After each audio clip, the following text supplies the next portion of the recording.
The Dumpstead is a crazy, over-the-top, lightly horny, always funny TTRPG podcast that is streamed live on Twitch. Some strong themes may be present. Viewer discretion is advised.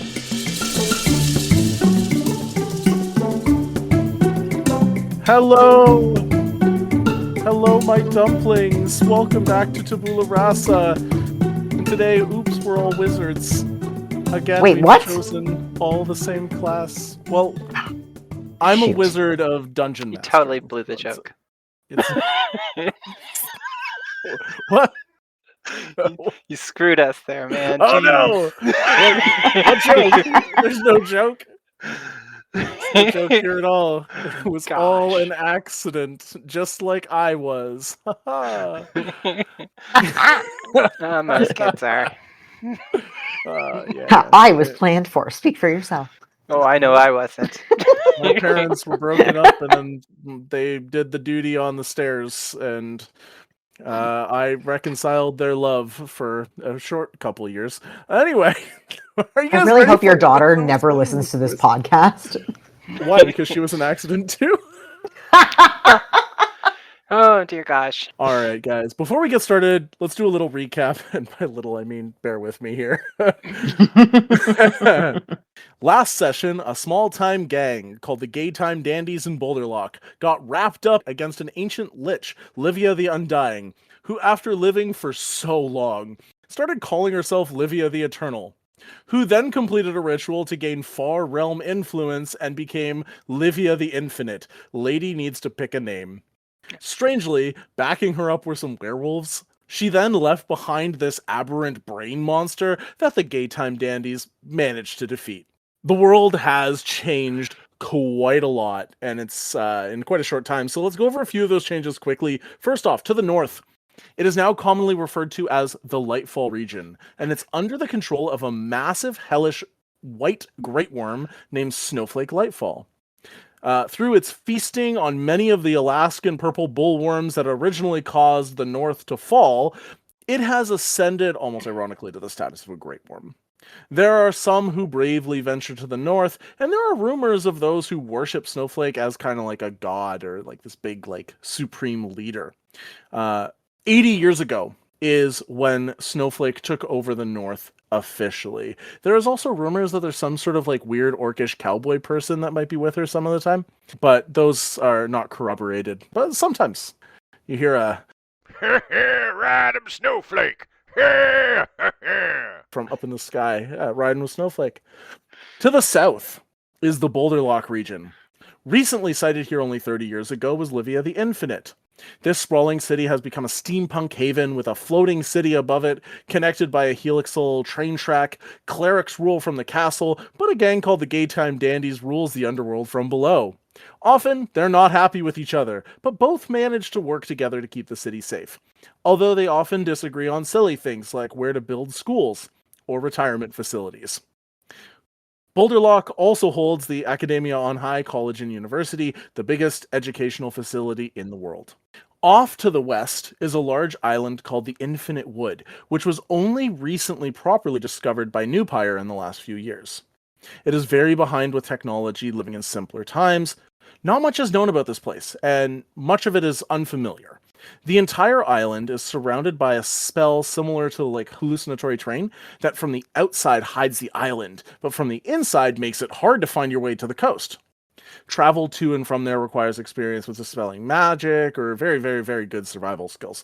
Flying can work if you ignore just like the visual and just follow a compass, but really, like, they've only just discovered this place and nobody's really been out there yet. Also, we've got like this French city that's filled with simic hybrids that we've mentioned a few times, but nobody's been there or really talked about it yet. It's just there.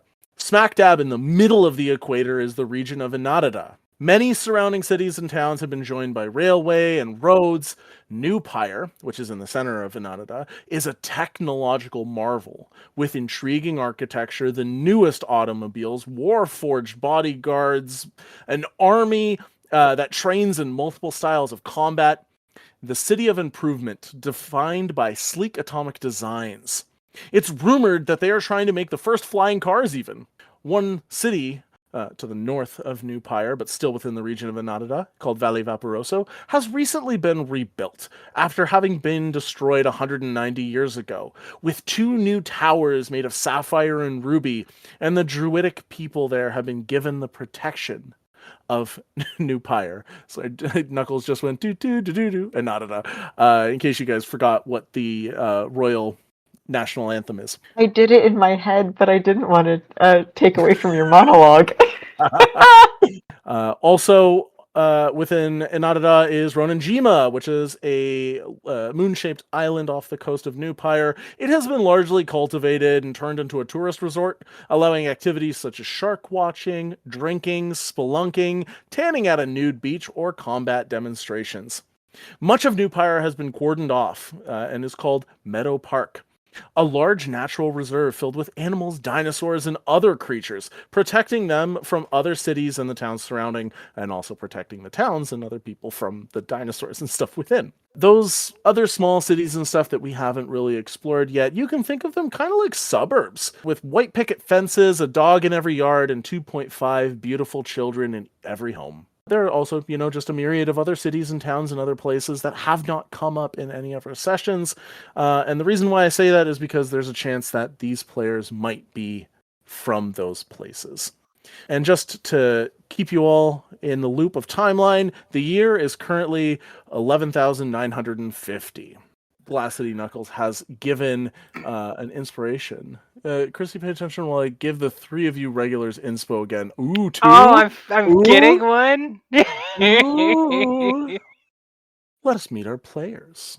As we start this session, some parts of the world there's roosters crowing, in other parts of the world coffee is brewing, in other parts of the world somebody kicks somebody out of the bed as the sun begins to rise.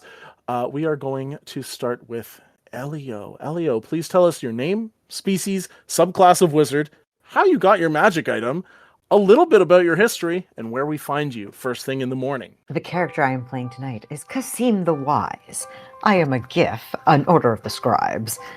My potion of invisibility that I wear on my belt here, it was a gift from a student. It was part of their final paper that they needed to do. They had to make 3 different potions. Invisibility was one of them, and they had a little left over, so they gave one to me. I come from a small port town on the southern coast of Tabula Rasa, but I have lived here in Boulder Lock at Academia on High for many, many years. I'm a researcher. I work with teams of adventurers who bring me their findings from across the land, and I help compile them into research manuscripts so that students and teachers alike can learn from them. First thing in the morning, I will likely already be in my study. I've always been an early riser. As you're in your study, sitting there first thing in the morning, you've got, as an Order of the Scribe, you've got your little book floating nearby, but there's other animated books that are flying throughout this library. As you're sitting there doing your research, all of a sudden, every single book that was animated, except for yours, falls down in unison. Huh? And we cut over to Jiggy. Jiggy, tell us all of those things that I said. Hi, I'm Jiggy. My character's name is Pholonius Reek. He is a kobold of the School of Divination, and his magic item is a wand of fireballs, which basically the kobolds were enslaved by the great worm of the north, and with the quirk of the universe, managed to get magic powers. And some were born geniuses, so they became wizards as well. And they rebelled, and a few portion of the population managed to flee the north and integrate into the various cities and civilizations to the south. And Pholonius Reek is a second-generation immigrant, born with immense intelligence, managed to rise the ranks, and is now currently the Hierophant Oraculum Professor Emeritus of the School of Divination of the Athenaeum Pansophia of Valle Vaporoso, which I think might be the red ruby tower there. Can you say that again, please? I will say it again when our No, you don't characters have meet to. each I'm other. just joking. I'm just joking. Gosh. And the magic item is a wand of fireballs because fleeing from the north, he's very conscious of the ice and the cold. And once he found this tower that had a lot of connection to the plane of fire, he managed to grab one of these rubies and fix it to a wand and channel these the plane of fire to be able to always be ready and combat whatever comes from the north. And where they find me this morning, in his oratorium, he's sitting in the middle, meditating and rolling for his 3 portents for the day. Today should be a good day, but kind of seeing ahead with what the dungeon master said, there's a pit in his stomach. Something bad is going to happen today. As you are rolling your portent rolls for the day, aka looking into the future lately, you have a little animated broom that like is just sweeping up some dust, and it just like suddenly stops in front of you and falls over and bonks you on the head. Ow! And I rolled an 11, a 10, and a 4. Mid rolls, guys. Mid rolls. That 4 is pretty good. That 4 is pretty good. Kristi, tell us all those things that I said. Oh, yeah, all that. Well, gosh, everyone. Hi, I'm Rickolas Cage. I'm a wizard from the School of Evocation, and my magical item is the Elven Chain, which has been handed down from my family for generations, you know. I wear it proudly every day. Ceremonial kind of ritual thing when I put it on. You know, I dance around the room in my underwear and my Elven Chain kind of thing, so there's that. And, yeah, so... I love the public, they love me, I walk in the public every day, you know, buy myself some tomatoes and oranges. And yeah, gee whiz, well, I think that's pretty much it. What else? Well, family history, that's right. Yeah, the Cage family, we've been around for quite a long time, since both the giant mountains fell. We were formed, appointed actually by the people, being the most powerful. There, Ganassi, that's it. Yeah, well, I'm kind of just like everybody else, you know. So, yeah, and so the people appointed us, and I've been in kind of a government position since the day I was born, but turns out I'm actually a bit of a genius wizard too, and really good at science and stuff, so. The radio is playing music as you're dancing around. All of a sudden, it cuts to this highlight reel. Welcome to the magic battle, Draconius Bad Boy. I'm a dragonborn with blonde hair. And Hermione Ranger. No, don't use magic. Up-and-coming wizards fighting in a magic tournament. Highlight reel. Chill touch. Shield. No. Thunderclap. Dodge roll. Magic missile. It seems like something has happened to their magic, and the fight ended in a draw. Gee whiz, I wish I had television. Why was there a fart noise? We also have with us a guest today, Aelx. Hi, my name is Aelx Baum, misspelled, of course, because I am incredibly dyslexic. And today I will be playing Ferris Moonstone, who is an astral elf who has studied transmutation wizardry since she was very, very small. She's actually quite old. I would say that she is about 800 years old. The majority of that time she spent in the giant clockwork city working with her family, and they realized that she had a talent for transmutation quite early on. She actually went to Academia High herself, and then she went around for several years doing academic work and also just work in general as a transmutation wizard for several different governments and several different bodies. And then ultimately she decided that academia was where she wanted to stick. And so she returned to Academia High to become a professor. And now she is a tenured, distinguished professor. In fact, her magic item is a helmet of comprehend languages. I want to say transmute languages. And it's like, that's not it. But her That sounds cooler. Objectively cooler. Yeah, I'd like to imagine she wears like 24/7 because it was a trophy given to her by the school for one of her pieces of research going kind of, I guess, viral and changing a lot of the landscape of how people use transmutation spells. She now mostly does mentoring of people that she finds has the gift, and also spends a lot of her time doing research and the thing that she teaches at the school is the ethics of transmutation. So like why you shouldn't turn, one of the classes that she teaches, which is her favorite class to teach, is the ethical quandaries of turning a plant into a sentient being. That actually sounds like such a fun class. Are you Right? kidding? First thing in the morning, she is probably sipping on some meteor tea, enjoying her like 8 cats, I would assume, at least 8 cats. Hell yeah. Love meteor tea. In her office, which also like if she goes upstairs, that's where her apartment is, but she goes downstairs and it's her office. So that's where I assume she would be. As you're sitting in there, there's a little TV in the corner, and you happen to glance down and you see a Tabaxi newscaster. Suddenly this channel flips and it says, "This just in, big deals." What do they say? Breaking news! Breaking Big news! deals. I like big deals better. The cat goes, "Big deals!" You turn it up a little bit, and it says, "This just in, the world has gone into disarray. Magic seems to be fleeing from the world. Small things seem to be happening and we're not sure what. Make sure that if you have magical items, you're not relying on them on this day. This is dark times for Tabula Rasa, dark times indeed." And the Tabaxi puts a hand up to their heart with their wrist twisted in a very, very, very old symbol of a shield, which is used to bring people together. Aelx, as our guest today, you have something very special. It's called Guestspiration. Guestspiration is inspiration, but allows you to get advantage, give disadvantage to me. You can gift it to a friend and give them advantage instead.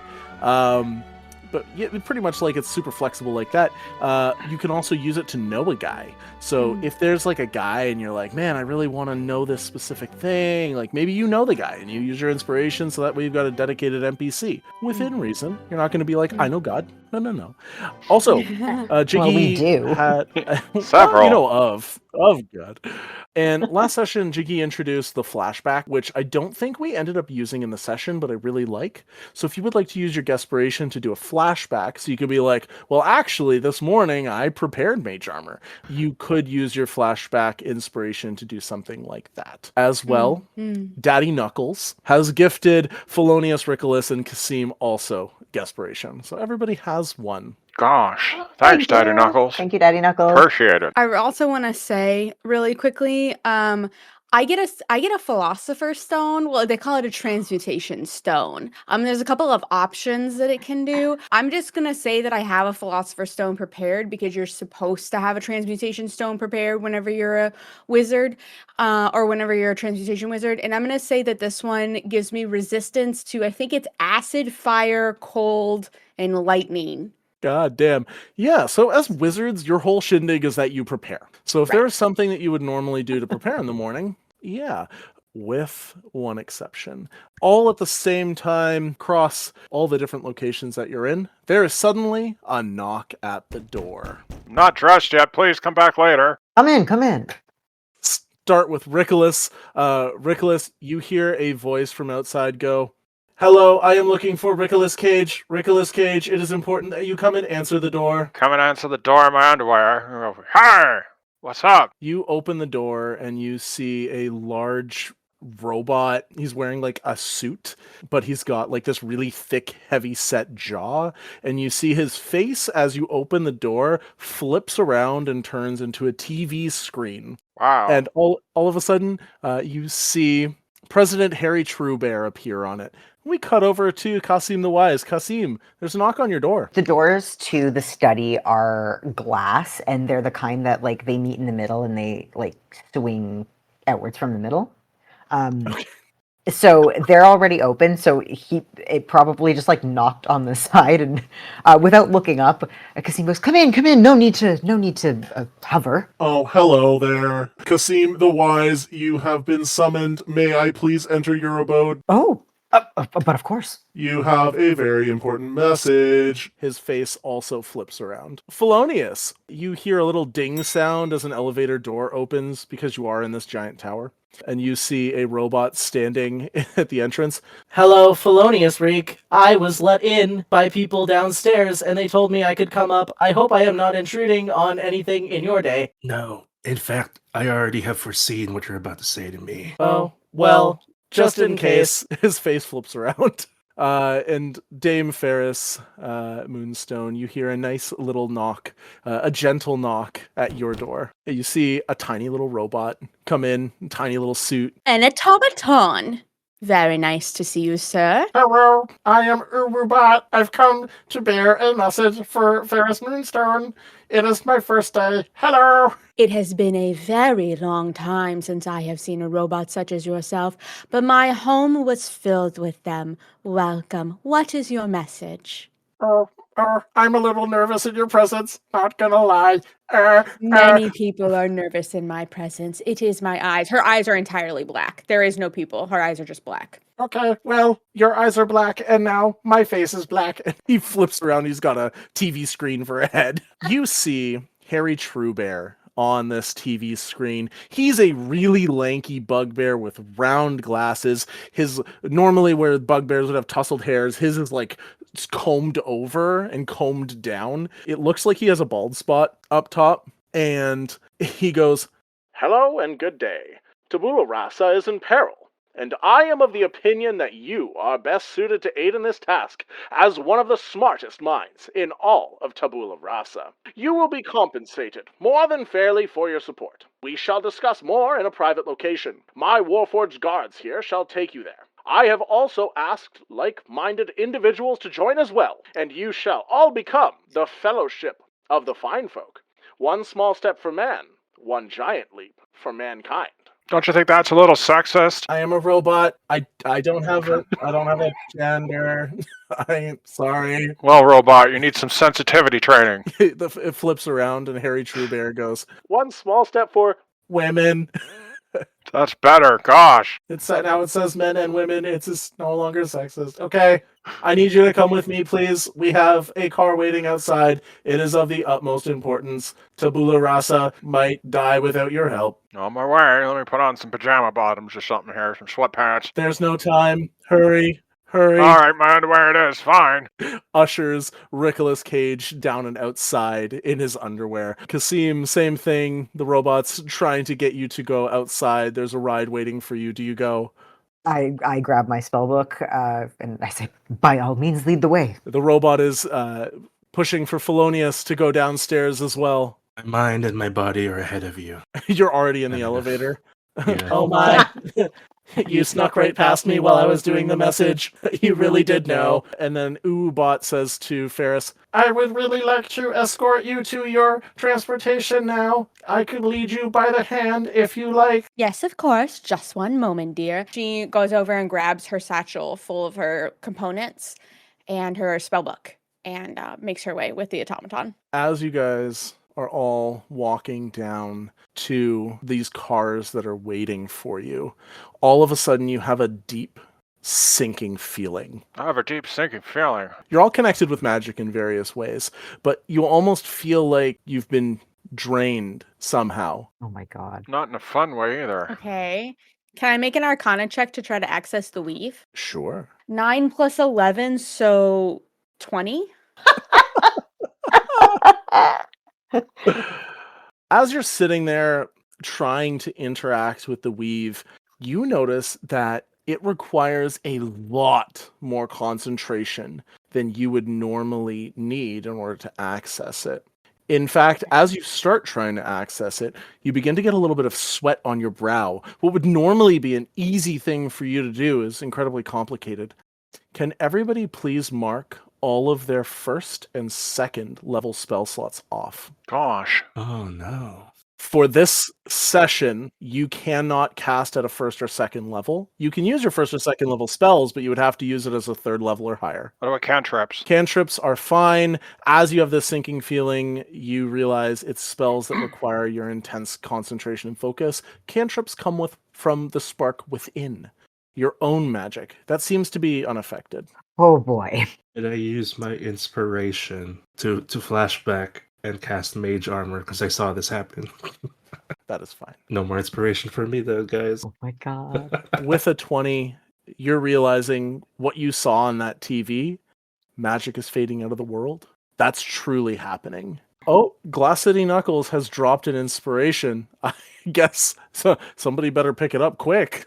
We give that back to Pholonius Reek. Truly, the universe has blessed me with the foresight. With magic running out of the world, in order to cast magic, you need to focus extra hard on it, which means you cannot use a first or second level spell. You need to use third or higher. And I want you guys to think about this as this sinking feeling hits you. How many minor wizards just lost the ability to cast magic?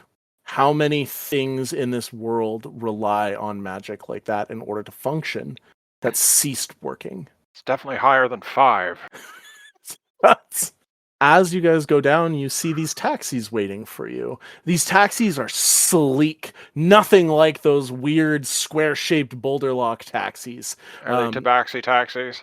No, these aren't tabaxi taxis. Actually, you shucks. see like a little flame logo on the side of them, and you recognize these as taxis from New Pyre, the city of progress. Your individual warforged get into the front seat and fasten their seatbelts and turn over the engine, and the door automatically opens to the back rear passenger for you. Is there a sunroof? Probably, yeah. Alright, well, I'm gonna stick myself out the sunroof and scream as I'm driving by everybody and say, "Don't worry, everybody. I'll help fix magic. I promise." The sunroof begins to close as the automaton says, "I'm sorry, but we need to keep a low profile. Please stay within." How hard that is for me. Yeah, I'm gonna insist that there is much afoot. Fine. Please I stay stick my within. head out the window. "Don't worry, everybody. No, please stop. I've got this covered." Oh no, I'm going to get fired. Haha! This is bad. Or reprogrammed. Jeez. Wait, I have an idea. And he, at the same time, all of your warforged push a button, and you hear a rumble, and you feel each of your taxis begin to shake and suddenly accelerate forward really fast, and then start to fly as you all take off in your flying cars. I thought we were keeping a low profile. As you take off, you do go flying high enough that you start to take a little bit of cloud cover, and you see on the seat in front of you a little screen flips over, and you see Harry Truebear again. Hello all, thank you for your support. This is a secure line. I would like to introduce you all to your compatriots. Please feel free to introduce each other and talk to each other and all that. Don't mind me. I've just got some business to attend to. And you see his camera shifts away, and it's got the little 4 square, and it's just your shocked faces looking at each other.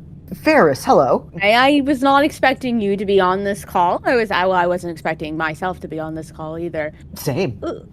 Gosh. I expect everything to happen. Can I change my background from something that isn't a taxi cab? Thank God y'all can't see I'm not wearing pants. Lovely.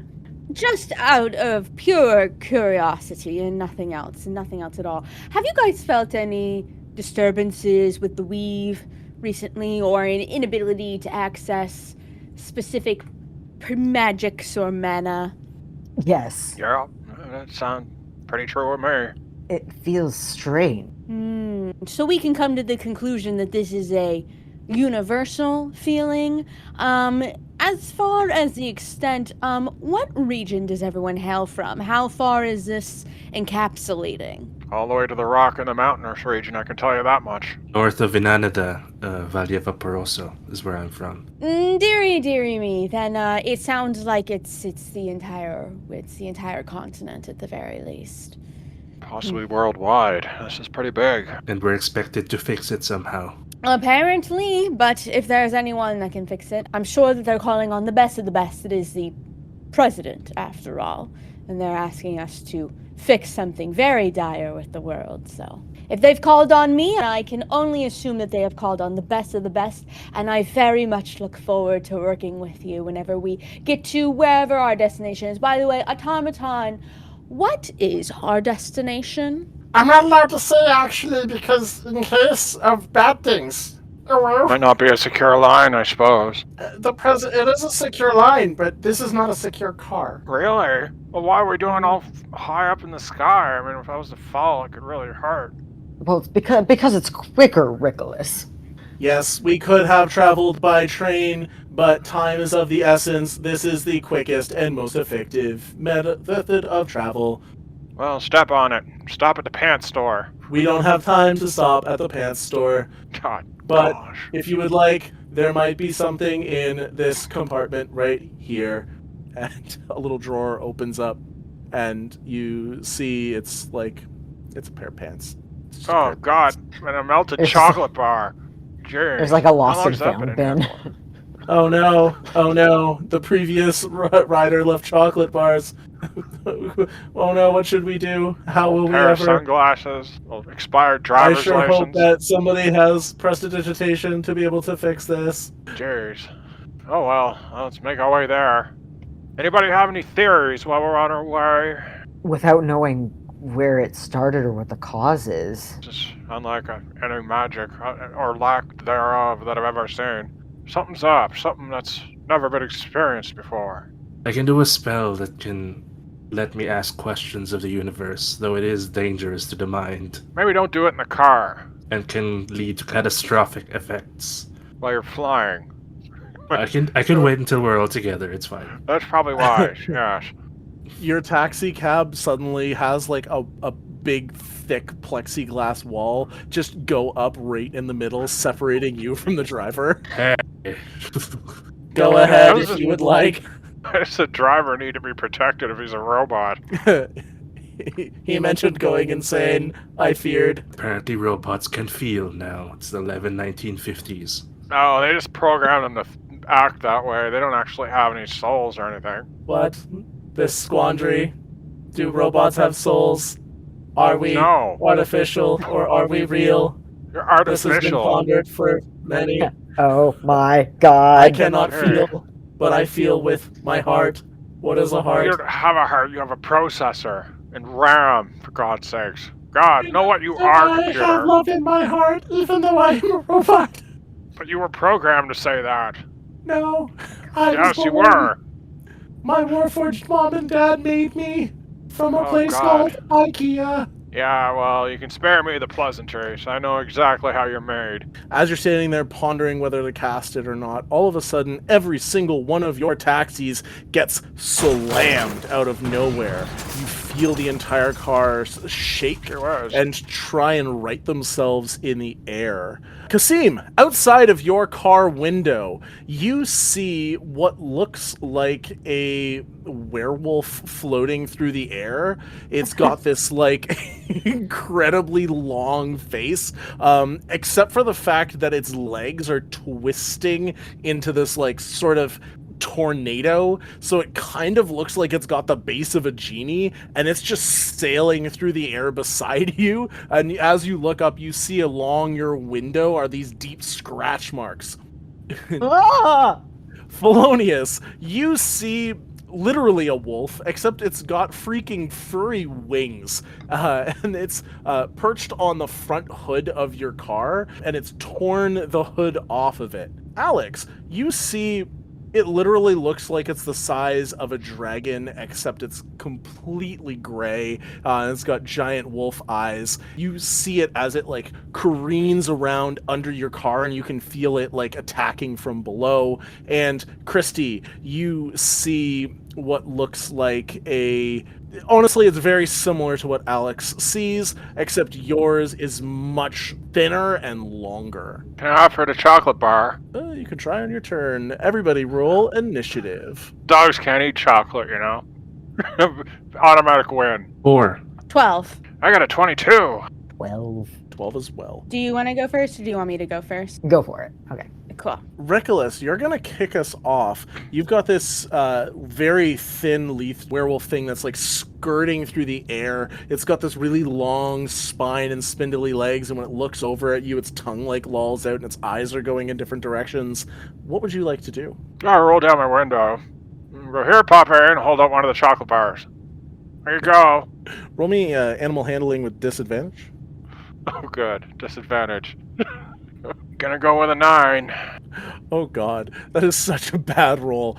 The creature is going to twist and writhe its way towards you. All damage that they're going to do is going to be halved because you've got the protection of the car. So this guy is going to try and go through the open window at your hand to bite and swipe at you. That is a 26 to hit. Oh, God, That that's is gonna an hit. 18 to hit. And that is a 20 to hit. That is going to be 3 hits. Yep. No, that wasn't wise, was it? You guys are intelligent, not wise. Does it take the chocolate, though? It does, but it also bites into your hand when it does so. Well, it's gonna have the wicked shits when it's done, so. I've rolled 3 ones on those dice. So it does 17 total damage to you. However, that is halved, so it's only 8 damage. You manage to pull your hand back inside. One of its teeth rakes along your arm when it does it, and it takes the chocolate bar and it throws it away. You see it flutter in the wind. Oh, gosh. Well, would you like a Mars bar instead? Perhaps. Oh, Henry, maybe you're more of a peanut puppy? It does a weird disgruntled howl at you. Yeah, roll the window back up. Gosh. Well, driver, step on it, would you? I think I made this thing a little angrier than it was at the start. We cut over to Ferris. Ferris, this one's under the car at you.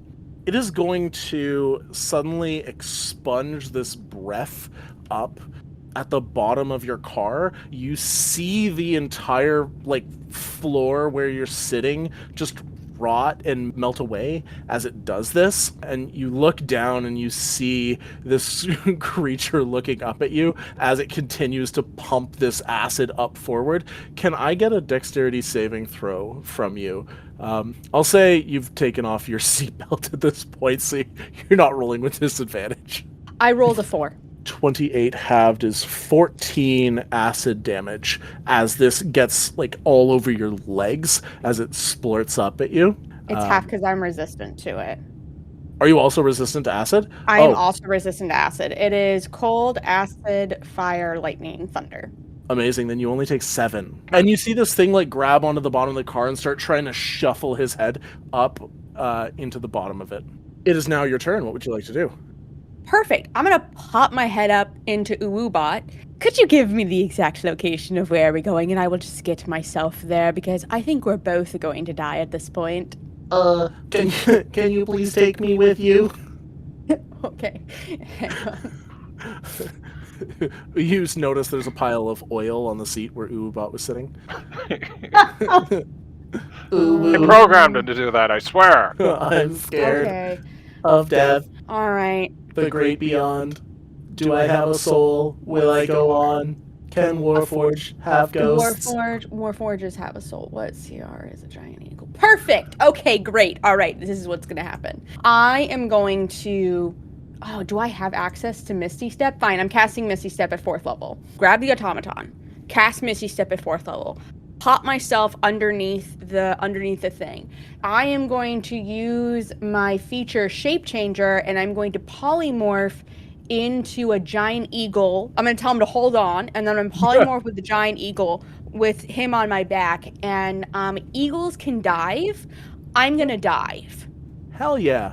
Hell yeah. So this Transmutation wizard, guys. This is my own Well done. way of wording it. You can fall 500 feet. I allow people to use a dash action if they want to skydive and go fast, and essentially do that at 1,000 feet. You're way higher than 1,000 feet in the air right now. You're flying above the clouds. So if you would like to just go into a steep plummet and just 1,000 feet down. Yeah, as you guys are diving down, he says, you need to go to New Pyre. Get to New Pyre.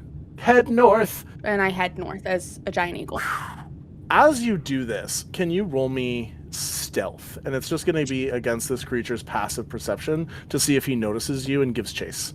Because I do Misty Step 30 feet away from him. I will let you roll with advantage. Cool. Okay, 15 plus 2, 17. You just beat it. It was a 16. Nice. As you're flying away, there's a large explosion from the car in the background as you away. Qasim, you see this tornado werewolf that's scratching at your window. The window explodes. What would you like to do for your turn? Okay, I'm gonna cast a Witch Bolt at 3rd level. Okay. 21 to hit. That hits. Okay, 14 damage. Yeah, shoot a little bolt of electricity out of the car window at this thing. You see it does not really seem to hurt it as your spell hits into the thunder, the twisting part of it, and just kind of like absorbs around. Okay. Any bonus actions or movement from you? I'm just gonna yell to the guy in the front, like, can you make this go faster? Pedal to the metal. Got it. And he starts pushing on it. You hear the radio switches to Highway to Hell. And it starts trying to go as fast as it can, but it seems like this creature is keeping pace, and it is going to take its turn. It is going to go and just reach its hand through the window and grab onto your arm, and it's going to make a attack to see if it's going to essentially shock the shit out of you. Hang on, what does it say one more time? Perfect. Does a 12 hit you, Qasim? Yes. Unfortunately, as this guy slams into you, you feel this extreme shocking sensation. 8, 16. Oh my god, I rolled 3 8s. 25 damage, but it's halved because he does have to like scratch through the window and stuff. So 24 halved is 12 lightning damage as he grabs onto you, and he's like clinging onto the side of this car, and you feel the car is starting to accelerate. We cut over to Pholonius. Pholonius, unfortunately, this creature did roll higher than you, so it's going to go first. This is the wolf with the wings. It's going to slam through the windshield at the front, and it's going to start like trying to swing its claws, reaching deep into the back seat. It's got really long front legs. First one is going to be a 22. Second one is going to be a 26. Third one is going to be a 9 plus 7, 16. They all hit.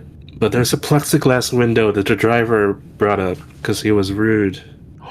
Ooh, Nice. you're Oh, no, that's absolutely good. right. You know what?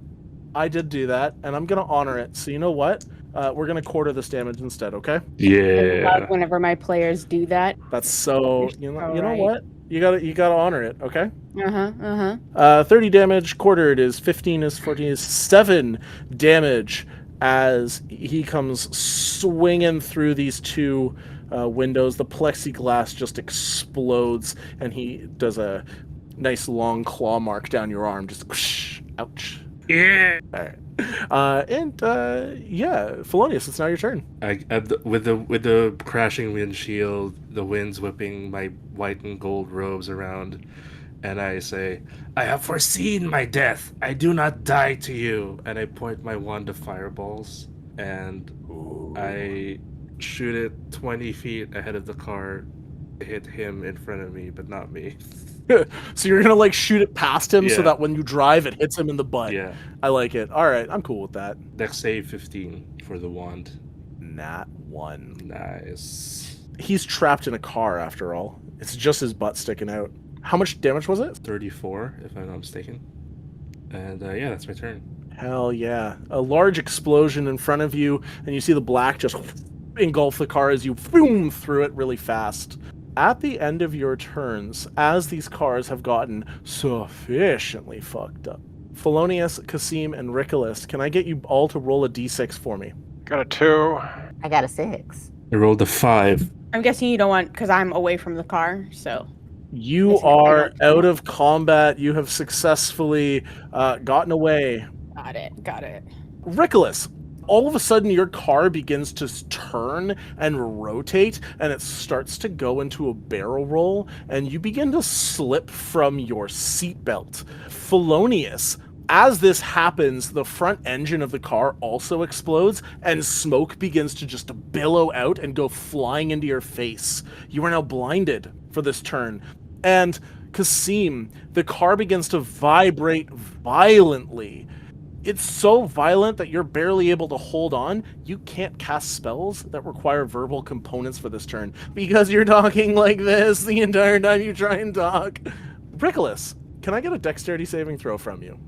Sure. Got a 22. As you begin to slip and turn, you manage to hold onto your seatbelt. If you do something that requires an attack roll this turn, it's going to be at disadvantage, but you don't fall out of the car. And Rickolas, it's your turn now.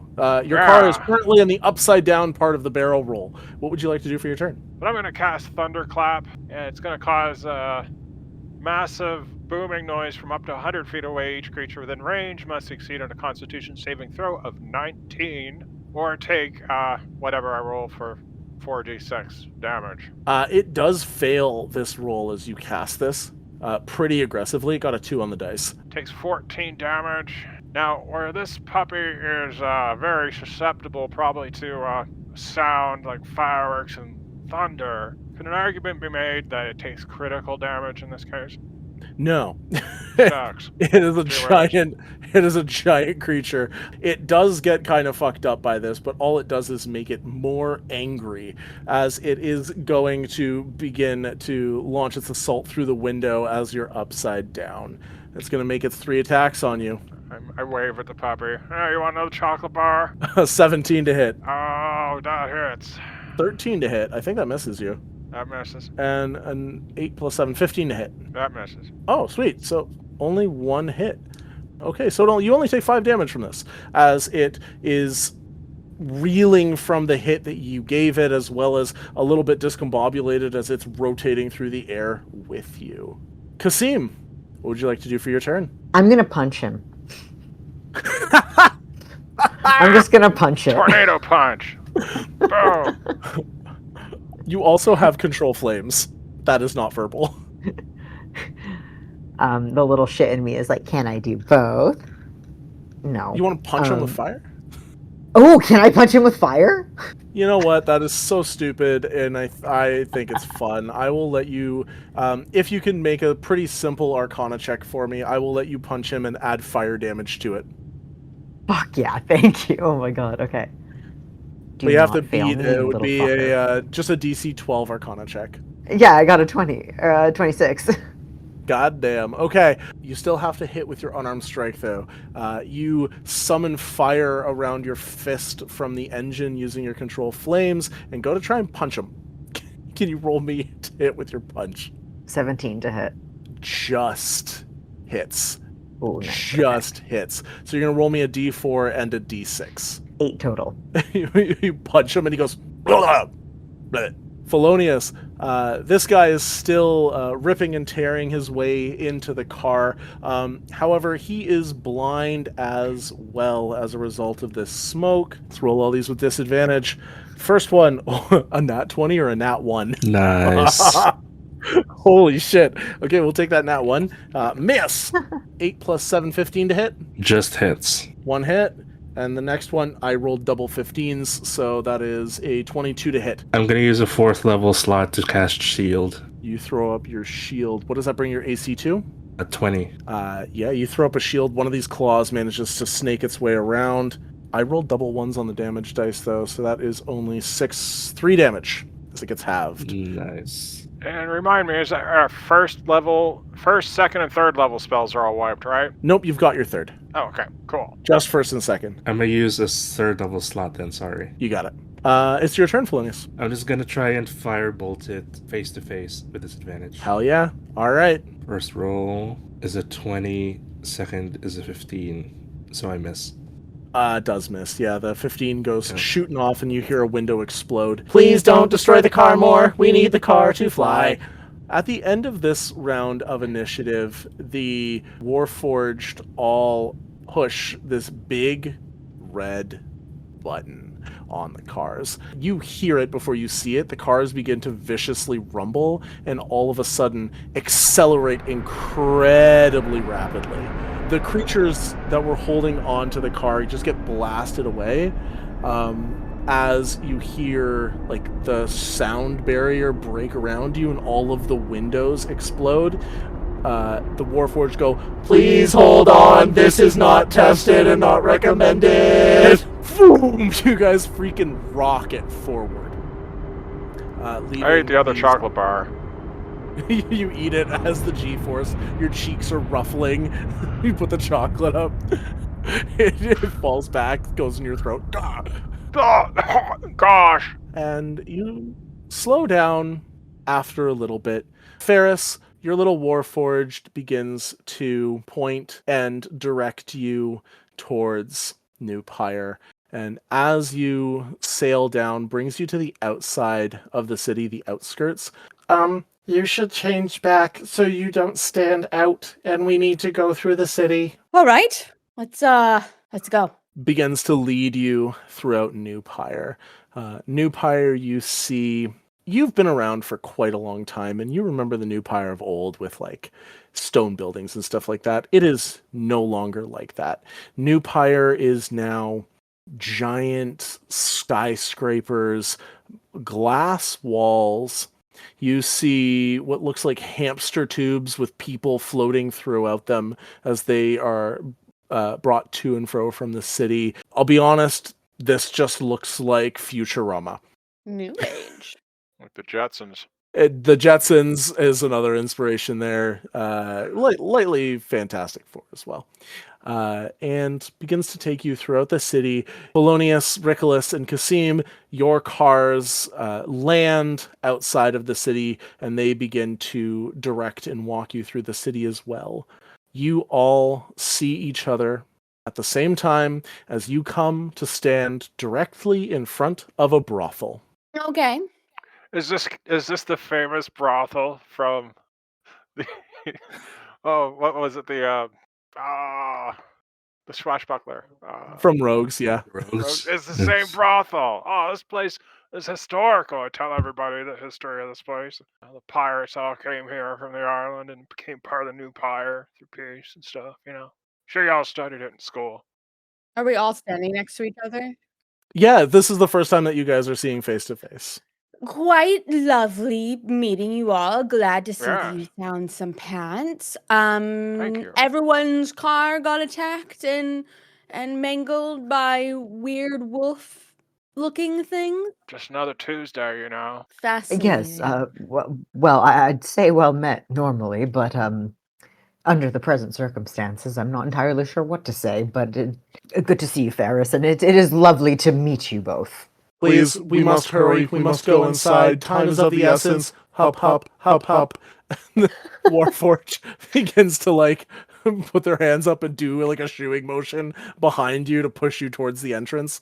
We need to hurry before we're seen. Hi, good everybody, New goodness. Pyre. You guys walk in and you see that there's a Warforged who's running the front. Hello, darlings. Welcome to the brothel. Where would you like to stay today? And Uwubot goes, We won't be staying. we just need to go up to this room on the second floor. Yes, affirmative. Get led up to the second floor. Yeah, you walk into a room, pushing past patrons, the Warforged kind of like ushering you along as quickly as you can. And they get right up to this door, the same door that our rogues went through many, many, many years ago. They knock on it, and inside they hear a... Is that a baby? In a brothel. Did I knock, I guess? Like, what are we... Okay, you knock and you hear a... Come back later. Is his name? Is that Joe? No, I look Go down at the faster. automaton. we don't have time for this. The automaton kicks the door open. You see a Goliath dressed as a baby with a little with a halfling who's wearing a cowboy uniform, and they're like, what are you doing? And then the automatons walk in. Get out. You kick them out of the room. Door gets slammed behind you. The automatons walk up to a wall, and the automaton goes, "Hey, open the damn door over here," and the door opens. A secret tunnel door. You see a little staircase leading down into darkness. What do you guys want to Secret do? tunnel. Well, this may be the weirdest thing that's ever happened to me, and that's saying something. Oh, this all reminds me of my history books growing up. All right, I'll proceed.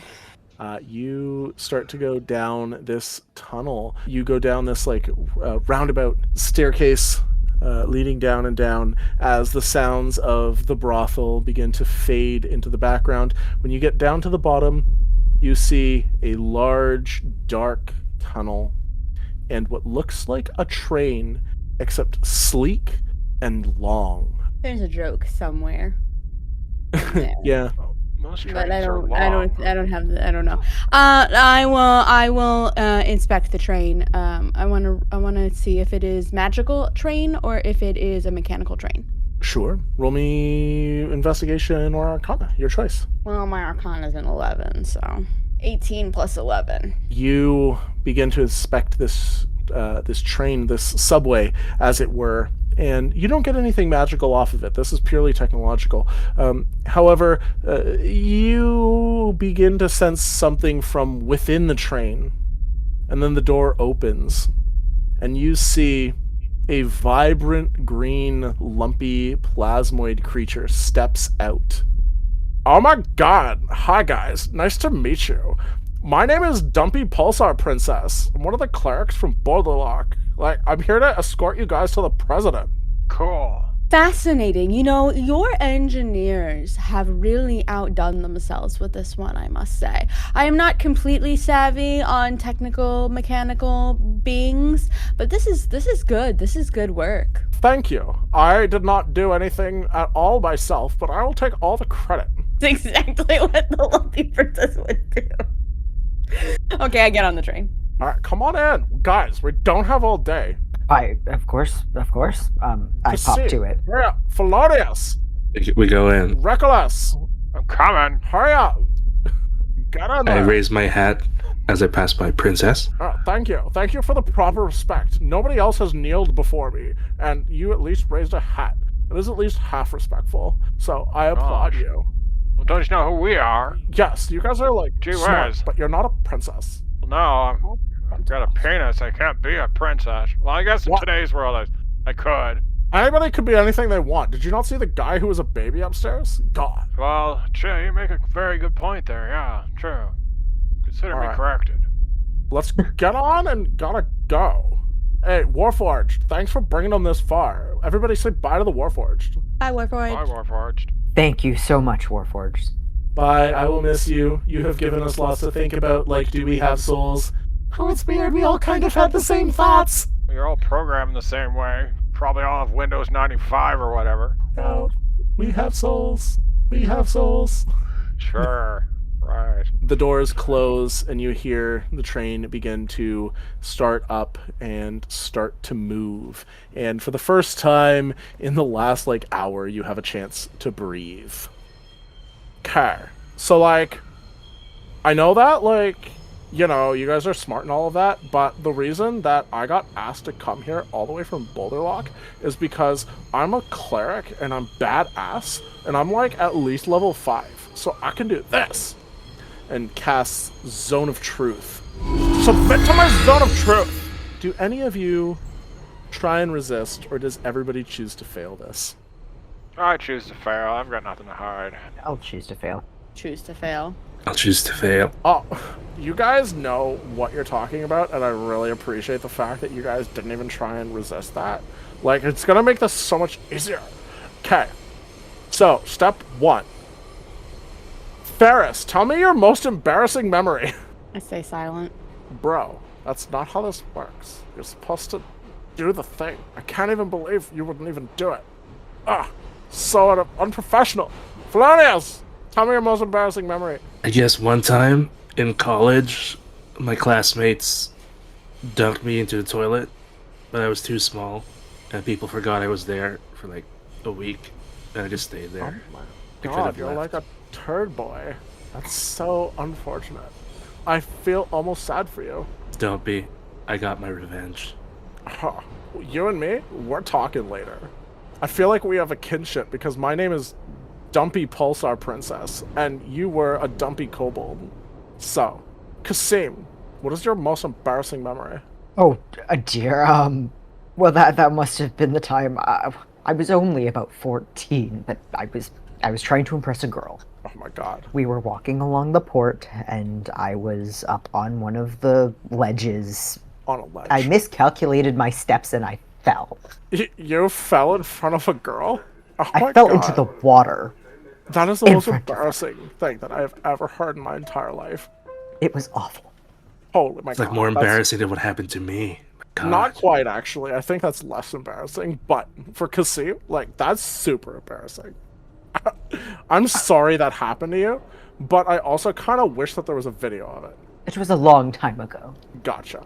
Rickolas, tell me the most embarrassing thing that's ever happened to you. Well, okay, well, when I was 5 years old and I was, at the Academy on High College and University, because I'm a genius, I decided to try out for the lacrosse team, even though I was only 5. I figured maybe I could smart my way through it.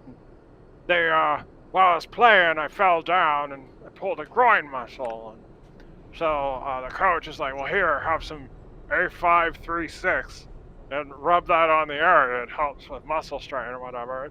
I got a little liberal when I was putting it on, and got some on my balls. Oh no. And then I burned like you wouldn't believe. So I was like running down the hallway all naked, like, oh, my balls, oh God, my balls, screaming, and everybody's like laughing at me and stuff. I'm like, well, don't make fun of me. And then everybody started calling me fireballs. So I went with it because I was like, they might think it's like a magic thing or whatever. Fireballs. Oh my God. That's why I went by the name Fireballs, and I tried to pretend it was more of a magic thing than what actually happened to my balls. So this was all a test, and everybody failed except for Ferris. Ferris, you're a beautiful girl. You're like the most special, awesome person I've ever met, and you are the epitome of princesshood, and I don't know how you aren't one. Everybody else here just submitted like that and told me the most embarrassing things, but you kept your composure. Girl, I don't know what it is, but you've got it. Oh, dear me. You never told us that was the point. Gosh, I feel kind of betrayed. I didn't need to. Smartest people ever? You fell for my ploy. Haha. Listen here, you rip off of Bumpy Star Princess. What? That's my ancestor? Yeah, well, Bumpy Star Princess was a legend. I read the book of, the 4 princesses and the giant pot leaf. Wonderful book. You are nothing like that legend that is Bumpy Star Princess, who was the most modest princess of all time. Well, I'm sure that, probably they exaggerate. But anyway, I've got to ask you guys other questions that are actually important instead of just messing with you. Oh, fine. Yes, I thought that you were just making sure that it was working. Yeah, it's working. Yeah, I'm not answering any more questions now. God. Right. Guys, can we not waste my last spell slot, please? Guys, magic is running out of the world. I need you guys to, focus up. Okay? You guys are making me very irritable. Do you guys know anybody named Livia the Infinite or a demon named Fen? Are you working with them? Do you know, are you, evil? Tell me the truth. I've read about them, but no, I've never met them personally, nor am I evil. Same. Of course, I've read of them. I know how this works. I need you to specifically say, no, I'm not evil. No, I'm not evil. Good. No, I'm not evil. I know you aren't, Ferris, girl. You're the epitome of, the best, okay? You didn't even need to respond. I got you. Pholonius! Are you evil, dude? In this hypothetical scenario where you're interviewing us, I can definitively not say I'm not evil. I squint suspiciously in Pholonius's direction. Bro, you were raised by a fucking dragon? That's, from, got, hell stuff going on? When I say evil, I mean, do you want the world to not have magic and, everybody to die? Yeah, sure, yeah. I totally want magic. I'm good in that sense. Don't be a little turd boy, okay? If you don't help, I'm gonna put you back in the toilet, okay? I'd like to see you try, Dumpie. Wait, you're under the truth spell, so you actually would like to see me try? That's so weird, dude. You're the one who brought it up. You're weird. Shut up. What? Nobody told me to shut up. I like you. You've got an attitude. It makes me happy. I vibe with you, Pholonius. Let's drink together.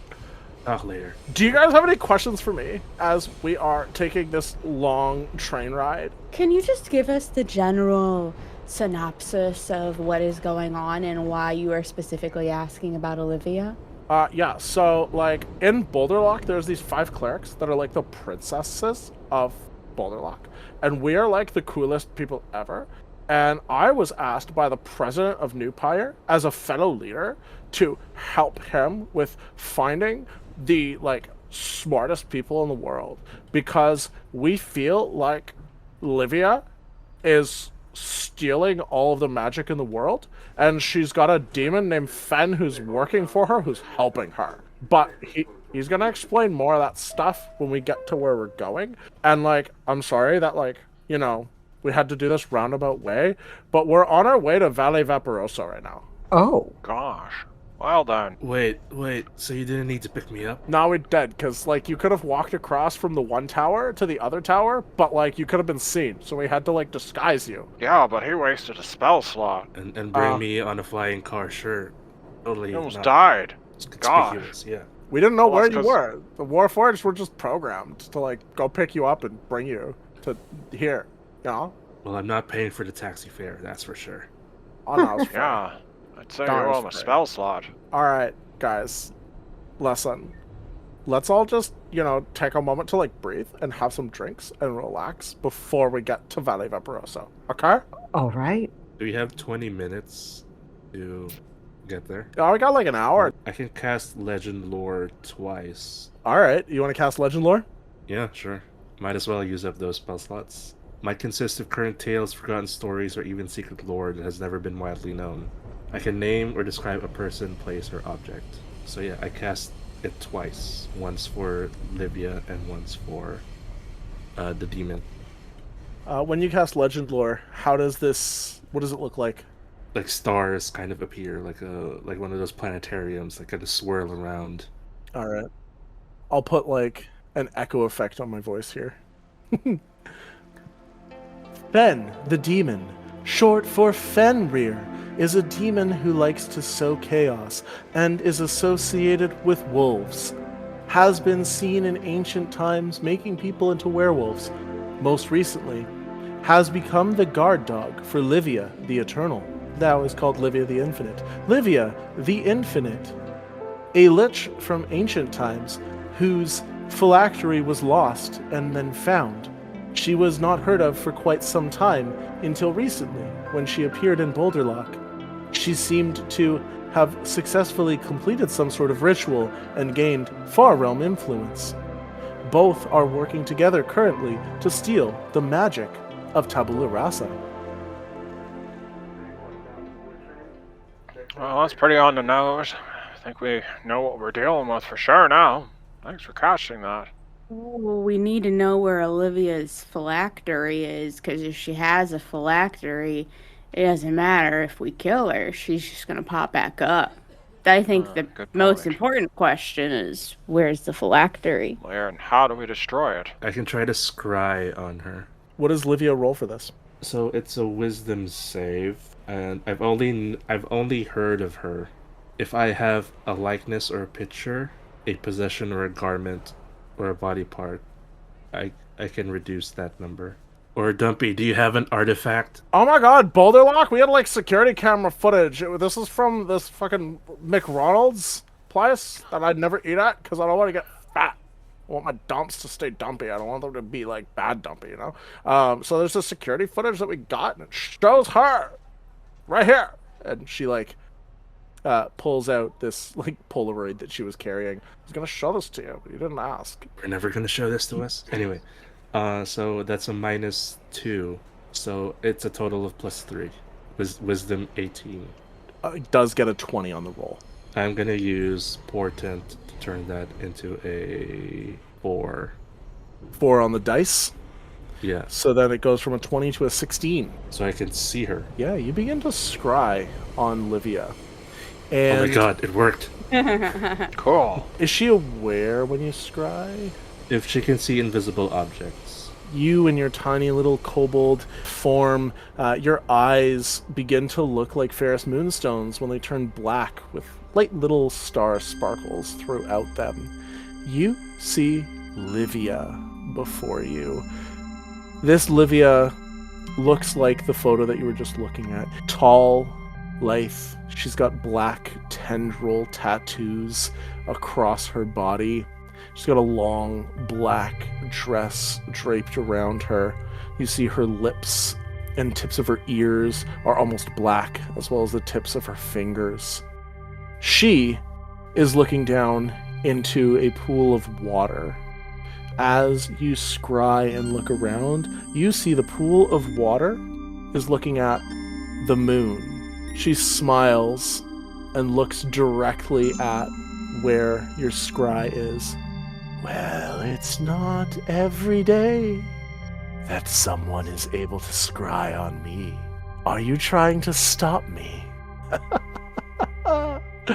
I'm a little far for that, but if you really want to give it a good shot, you just need to get to the moon. As if you could. And your spell cuts. What'd you say? Well, her plan involves the moon, and she knows we're coming. Were you able to see where she was? Kind of. She was in a room with a pool of water looking at the moon. We'll say for, because your spell does take 10 minutes, for a big portion of that was just her staring at this moon into this giant vat of water. And just to give you a little bit on the background, it looked like a giant, sleek, black room. There was no windows. You did see a door, but the door looked kind of like it was made of writhing tentacles. I have a feature called Expert Divination. Okay. So if I cast a divination spell higher than 2nd level, it's basically a free spell slot. I get the spell slot back. So I cast 3 high-level divination spells, so I just get 3 levels. So basically I spent a 6th level spell slot, and I'll get 2 5s and 1 4 back. Yeah. As you're doing this, you feel like you're pulling the power from within yourself instead of from the world around you. At the end of the casting this spell, you feel the train come to a stop, and Dumpie Pulsar Princess says, "Follow my dumps." So Dumpie leads you to a little elevator, pushes the button, and you begin to rise up. As you're rising up, you see the wall in front of you turn sort of translucent, and you see Valley Vaporoso in front of you, which is a quaint little village. As you're looking down over it, you see really, really large houses, because living down here are centaurs and furbolgs, and it's still kept its quaint way of life, except for the fact that you see these 2 absolutely massive towers. This one is aquamarine. The one across the way is ruby red. You see that around the base, it's got sort of like these big buildings that are built up around it, and then a really incredibly tall spire. As you go higher and higher and higher up the sapphire tower, eventually you get to the very, very, very top of it.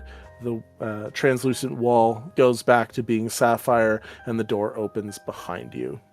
Good to see you guys. Come on in. President Truebear, it's an honor. It's an honor to meet you. It's an honor to meet you. Please shake my hand. Shake his hand. You too. Thank you. Pholonius, Reek. I'm sorry to make you go all the way around here. Oh, Ferris. Oh, you're... Actually, wow. You don't look a day over 700. Oh, my. Anyway. Thank you. Qasim. An honor, as always. I've heard so much about you from all of the people that I've sent all over the world. We've been keeping track of you for quite some time now. Oh, well, it's a pleasure to meet you in the flesh. The world is running out of magic. I'm sure that Dumpie has filled you in on the way over. The basics. Have you, in all of your infinite knowledge, have you figured out anything about what's going on? Slightly, our assuming sweet we found kobold. Oh my god, everybody Slightly. talked at the same time. That was very Slightly. confusing. Our sweet kobold friend has had a small bit of information, although we have been given bare bones as to what is going on. So before we give you our information, why don't you explain to us what is actually happening here? Fully, completely, with full sentences, please. All right. Well, late last night, magic began to fail across the world. Animated brooms began to fall over. Books began to fall over. People who had level 1 familiars, they just sort of disappeared. It was like magic was being drained out of the world. We started looking into who it might be, and, well, with the help of Dumpie over here, we came to the conclusion that it was probably Livia the Infinite. We do have the security footage from her when she was fighting the gay time dandies only 30 years ago. Well, she had werewolves working for her, and we weren't 100% sure until we saw the footage from your taxis. We did ask a fifth person if he could be here, but and he turns on a video screen and you see werewolves with wings just ripping a car apart, and you see a little fairy creature come like trying to run out of it, and the werewolves just like pounce on him and rip him apart. Oh Gosh. God. Well, that sucks. Yes, that was a very strong wizard. It's very sad to see him go, but he could only cast up to 8th level spells. You are the only people in the world have been able to cast 9th level spells. And therefore, you are our best hope for this. Gee whiz. The issue is we have no idea where to look. Yeah, about that. I managed to gain some lore and to scry on Livia herself. My God. She knows we're coming, but she told us to go to the moon, basically. What? Gee whiz. That is quite a big trip. You don't say. How do you know that it's not a ploy? How do you know it's not her just pulling a fast one over on you? She seemed very eager. In the 10 minutes I was scrying before she sensed me, she was staring at it through a seeing, scrying thing. Why the moon, though? What does the moon have to do with magic? Wait, religion check? Isn't there like a goddess of the moon or something? There is a goddess of the moon. We've begun to call her Eve, actually. Across all civilizations, she's had multiple names, and that's the one we seem to have settled on. We're in a tower, actually, here that the druids used to connect with her. That's ironic. The history in this place is unreal. Well, we built this as a gift for the people of Valley Valparaiso, but I also do like the view and come here for vacationing. That's why I've got a little home up here. Is there a temple dedicated to Eve here, somewhere in the tower? It's just one floor up. Are there any monks or anyone who worships her around? Do you know? Well, there's the people that are doing their, the thing they do on their 15th birthday. I can't be bothered to remember what it's called. Yes, Yeah, de see, you Quince. guys are the festival de Quince. Yeah, what do you say? Fiesta de Quince. Yeah. All right. Well, this might get a little awkward. The new way that they do it is they just walk up the stairs. Gosh, that's a lot easier than the way I've read they used to do it. They used to have to climb a whole mountain in the past and choose which mountain to climb at that. It was quite a difficult process, but this is simplified.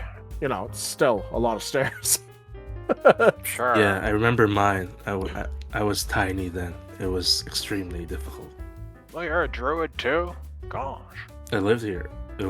I wasn't a druid, but it was a rite of passage for teens. I mean, I don't know if there's anybody who's happening to do their Kinchi festival thing, but Can you show us to the temple, please? yeah, sure. Go on upstairs. I'll wait here for you. I have very important business to do. And he walks over to a nearby bar and starts mixing a drink for himself. Yeah, you see there's a door off to the side and it says shortcut to temple. I'm gonna go through the door that says shortcut to temple. Yep, it's an elevator. No, it's an escalator. That's better. A rotating It's an escalator. escalator. Oh, is there like Yeah. mall music playing too? Like do do do do do in the background? Yeah, for sure. Oh, awesome. It's so Gosh. funny. All right. I am not entirely familiar with the schematics of I don't bother myself with the schematics of gods and goddesses. Would anyone care to fill me in on who this moon goddess is and what we know about her? The god of the sun and the god of the moon are the oldest gods known to this land. They have gone by many names across many religions. The most recent history that you have for the moon goddess was actually her getting corrupted by a demon named Fen. And when that happened, she essentially was starting to be turned into a werewolf or like a demon, and there was a bunch of rogues that managed to stop that. Clerics were able to cure her. However, she still retained some wolf-like qualities. Part furry. Pretty much, she's got like ears and a tail and like that jazz going on. As well, druids, when they used to do their Fiesta de Quince, they would ascend a mountain that was dedicated to the goddess Lobo, which was a wolf spirit god, which was just another iteration of the moon goddess. And that was how they got their druid powers. They would ascend to this, they would commune with her, and they would get their powers. So she's shown up in a variety of different places throughout all of recorded history, even going back as far to the very first village in the New Pyre region, which was called the Village of Luna. And the barbarians that lived there were called the Shield of Luna. And they were the ones who worshipped her originally, thousands and thousands and thousands of years ago. Thank you so much. No problem. I guess we reached the top. Yeah. Yeah. As you get to the top of this escalator, it opens up into a very large temple. Everything in here is made of different colored sapphires. It is quiet, so your footsteps echo throughout. Besides that, it looks very much like a church where there is a bunch of little benches on the right and left, and there's a little pulpit up at the front. Up at the very, very, very front, you do see a statue made of pure sapphire of an incredibly gorgeous woman in simple robes with wolf ears and a wolf tail, holding her hand up with her fist closed, twisted in that symbol of a shield that you saw on the TV from that tabaxi earlier. What would you like to do while you're in this room? She's gonna go pray and pay respects at the altar. Can you roll me a religion check when you do that? Sure. And specifically, Ferris, you can roll with advantage. Okay. 25. Holy shit! That's my 2 is Arcana and Religion. The three of you are standing back when Ferris walks forward and kneels in front of this statue. You see almost like a shimmer in the air and a light outline of what looks like the moon goddess, but maybe only 5 feet tall, appears standing next to Ferris and puts her hand on her shoulder. None of you hear this except for Ferris. Ferris, you hear echoing throughout your mind, "Hello, my child." Hello, sweetheart. Is there any way possible, if you would be so gracious, to give me a pathway to the moon so that I could teleport to it? Perhaps using a little more magic, a little oomph. Could we connect? I would love to, but it is beyond my power right now, darling. Are you in danger? Yes. There is a blight on my surface. We will remove it. It is our specialty. What I can do is show you. I would be most grateful. You feel yourself almost like astral projecting as you float out of your body, taking her by the hand. She begins to float up with you throughout the sky, moving at an incredibly fast pace. You don't feel any wind or any resistance as you begin to ascend. You head up through the sky and to the moon, and you see an incredibly massive tree, thousands of feet tall. On the moon? On the moon. As she swoops in closer, you see that around the base of this tree, a building has been erected.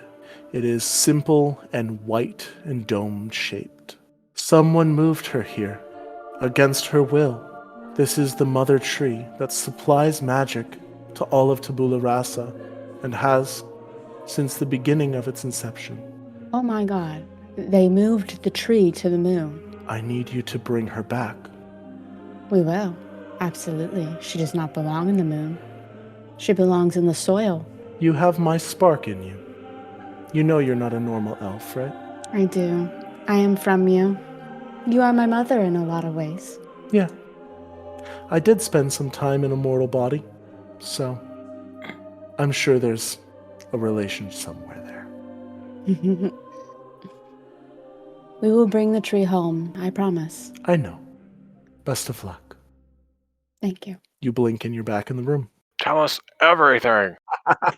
My goodness gracious, my word, we are in so much danger. The tree that feeds this world, this land, its magics, the connection to the weave, the way that we have the weave is this tree, correct? The tree is on the moon. What? Well, it certainly explains a few Gosh. things. So, along with this tree is a medium-ish sized domed building, which is what I am assuming is the vernal pool that our kobold friend here saw. Quickly note, Pholonius did not see hide or hair of a tree, and distinctly this building was white, and everything that Pholonius saw was black. Everything Pholonius saw sounded like a different plane of existence. Well, I'm guessing the tree doesn't have long, but the purpose of the tree on the moon is what really gets me. If Livia the Infinite had access to the tree, she'd have access to all magic on our planet. It would be infinitely powerful. If the tree is someplace white and Livia is in some place that's really dark, but logistically speaking, what we really need to do is just bring the tree back, which brings the problem of how do we get there and how do we get it back. We can ignore Livia altogether and just focus on that part. Providing she's got no traps laid for us, but we're talking about a feat of science like the world's never seen before. Like, As long as we take the proper precautions, we will be fine in wild space. Hello? Up there? You guys coming back down? You guys have been up there a while. I finished 3 drinks already. Yeah. God, is he drunk? The president is a little bit tipsy right now. He's holding a scotch on the rocks. All right. What'd you guys find out up there? You find out anything useful? Anything good? Anything we need? What do you need? What do you need from me? How can I help? We had a nice little conversation. Now, Mr. President, I do not mean to demean you in any way, shape, or form, but I am assuming that you have an assistant who schedules everything for you and is the one who knows things. I'm assuming. Are you asking me if I know my own schedule? Yeah, do you know Like your own the sound of staff? Do you have No, staff? my mom does that. Okay, can we speak to your mother then? Yes, let me just get her on the phone.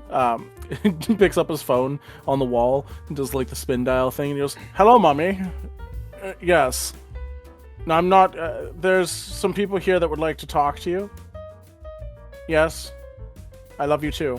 I'll put you on speaker." Hello, my name is Edith Truebear. Nice to meet you all. I'm the one who does the president's schedule and knows who and what and where.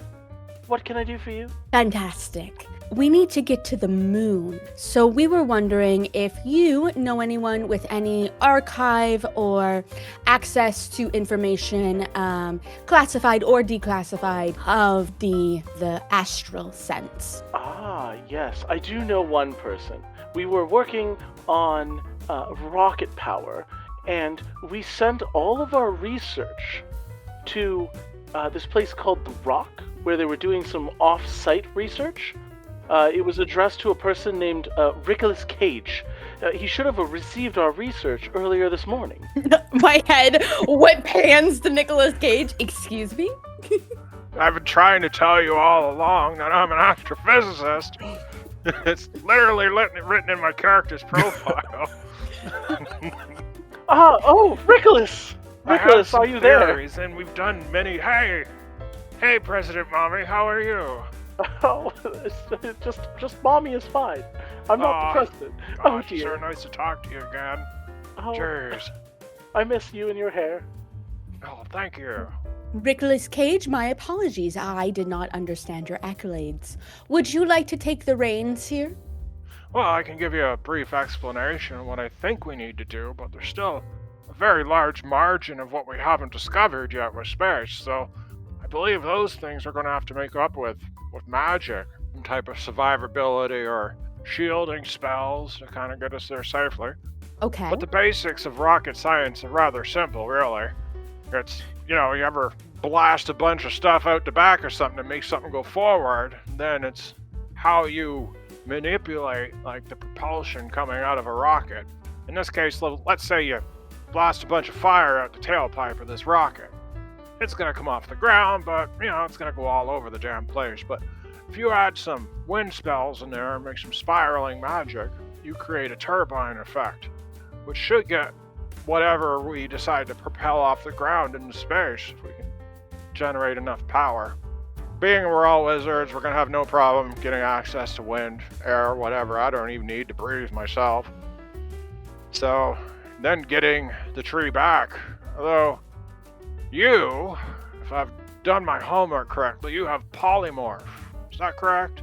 Yes. Do you know a way we could get that tree back safely? Like, we're going to run out of magic and fuel propulsion to get back, so the tree As long as I size is gonna can be... save a 9th level spell, I will be able to safely retrieve the tree and bring it back to its home. The president is fully snoring behind you. He's, like, fallen asleep on a chaise lounge. I can handle everything fire, and I can keep all the systems cool from overheating. Rickolas, I'm still on the line here. Yes. It's me, Mummy. Hi, I Mummy. would just like to interject. Yeah, please. Yes, we sent all of the schematics and everything for building a rocket to your friend up in the rock. Your colleague, that one that you... Yeah, old Farty McFarterson. Yeah, well, we all have gas names, coming from all the Argonauts in there. He's got a real name, but we all just call him Farty. Yeah, I can have him teleport that probably over to us, the information he has. He's quite the specialist in that category. This may be useful, but I have elevated sight. Be able to see, we can't, because of the atmosphere of the planet, we can't actually get a clear picture of the moon. Now you, however, could. We're going to need you for navigation. That's for sure. Yeah, I can absolutely all do right. that. Good. We've got almost all the walls knocked down here. Feeling good about this, everyone. All right, so just to be clear, is the plan to build a rocket and then use magic to support its travel up into the atmosphere while also figuring out a way to survive in the atmosphere? I believe that's correct. All right, Harry Truebear jumps into action at this and starts making a bunch of ferocious calls. You hear him calling people from the Rock, people from Academia on High, gathering a bunch of resources together, and he turns to you and says, I can have a metal structure in the shape of a rocket with appropriate fuel sources set up in a day. Definitely going to need the fuel sources, but just to get the initial propulsion off the ground. I believe that once we're in space, though, we could probably use a combination of wind and fire magic for the gentle propulsion that we're going to need to the moon. You guys all understand the physics of space travel? We get to maintain our potential energy and only increase speed and acceleration as we go, so we're going to need someone to help slow us down by the time we get there. We're going to be traveling probably well over 2,400 kilometers per hour. I'm more of a sociologist, anthropologist type. But, as I've said, I can help with navigation, so I'll just leave it at that and let you handle the rest. All right, so here's what happens over the next 24 hours. You all go to a laboratory in New Pyre. You go to a place called the Azure House, which is essentially like the White House, but made of azure. Deep underground is the laboratory. There is those cool little, like, the lawn opens up and the doors open so the rocket can come out. That all gets constructed, and you all travel through the train to get there, through the subway. While you're there, you all try and take a long rest. When you long rest, none of your spell slots come back, but all of your health does. Bad sign. And as you take this rest, you get locked out of your 3rd level spell slots. Aw, you put a timer on us, bro. What? Oh, this isn't good. We're going to have to start using magic like it's going out of style. The president also gets you matching uniforms. You guys kind of look like the Men in Black now. He does give you cool sunglasses that you can all choose to wear if you wish. Yep. Yes. Can we have that, like, Armageddon walk to the rocket? Where we look all cool and all the people there go cheering us on, What took you guys so long? Abed made us redo our walk like 3 times. Yeah. And keeping in mind, this is all getting like rush put together more across Great. the world as magic begins to have its issues. The floating city above Boulderlock has begun to descend, and when it began to descend, the helixal train track that rose up broke apart. You hear that snowflake lightfall, even in the north, this like hellish dragon has begun to go south to see what's happening as other various magical effects in her region begin to fail. You hear of magical buildings that begin to crumble and death tolls begin to come in. You all do the Armageddon walk towards this rapidly put together space shuttle. You get strapped into it and you hear a countdown begin. 10. All right, everybody. Once we do the blast off, make sure your mouth is closed or you could shatter your teeth. Just a little heads up. Shatter my teeth. 8. How would it teeth. shatter my teeth? Because the rocket's gonna vibrate something fierce. 6. Oh, and by the way, we're all wearing space diapers. 5. So you might accidentally wet yourself on takeoff, so don't be surprised. 3. You hear like a at 3 as the entire thing begins to shake and shudder. You look That's beside normal. you and you see a screw fall out of the wall. That's not 2. oh, crap. We needed that screw. That's the guidance screw. I lean down, pick it up, put it back in the wall, and screw it back in. Who has mending? Oh, I do actually. I fucking cast do. mending on the wall. I cast put it mending. back into place. 1. And you feel Thank you, Jiggy. this huge vibration as it shakes and shudders and begins to lift up off the ground. Yeah, what would everybody like to cast in this moment? I'm going to give you all a chance to do 2 things. We'll start with Rickolas. What would you like to cast first, Rickolas? I'll cast Featherfall to take the mass of the rocket down to virtually nothing. Featherfall would normally be targeting creatures, but I'm willing to give it to you in this case. Hell yeah. Okay, you cast Featherfall on the rocket. You see these light magical feathers beginning to float throughout it, and you see that the fuel gauge, which was starting to drop pretty rapidly, begins to slow. Qasim. Scene. You've been doing so well up until now. You totally had it. Oh my god. Okay. One thing I will say, your book, we have not been talking to him at all. Your little animated spell Oh my book. goodness, that's so true. Yeah. He is in a little Yeah. thing on your hip, and he is very weak and sad right now, and he looks up at you as much as a spiritual book can, and he goes, yeah, boss. Don't worry, I'll do everything I can in my magical power. I love you, Qasim. I love you too. Even though I haven't been speaking to my book, I have been sort of like stroking it the whole time, sort of like a worry stone or something like that. Yeah, I'll get you next time, Gadget Stroke. Yes, totally. That's exactly the vibe I'm going for. Thank you. Actually, okay. A question. How long is it going to take us to get there? Normally, going to the moon would be like a 3-day trip in a proper rocket and all that stuff. I'm going to shorten it so it's taking less than a day. This moon's a bit closer and a bit smaller. Okay. Don't come So- at me with how that works from a physics standpoint. No, I'll leave you alone. We'll sum it up to the moon goddess's magic, okay? Yep, that all works for me. So, my elevated sight lasts up to a minute. It's concentration. So, I'm thinking I might hold off until we know we're close, and then in our few final minutes up there, use it. Once we feel the gravitational pull of the moon's probably the best time to cast that, yeah. Is there anything else that needs to be mended that I can see? Do you want to just like be continuously casting mending as things break? Yeah. Wise. Yes, I'm on mending duty. That is great. You're Like, as the G-force hits you and you're stuck in your seat, your spell book is not affected by gravity, and you can cast your mending spell through it. Your book is flying around, mending as screws begin to pop from the walls, and little, like, steam comes out of pressure gauges and stuff like that. Just slowly doing your best to keep the ship fixed up as much as possible.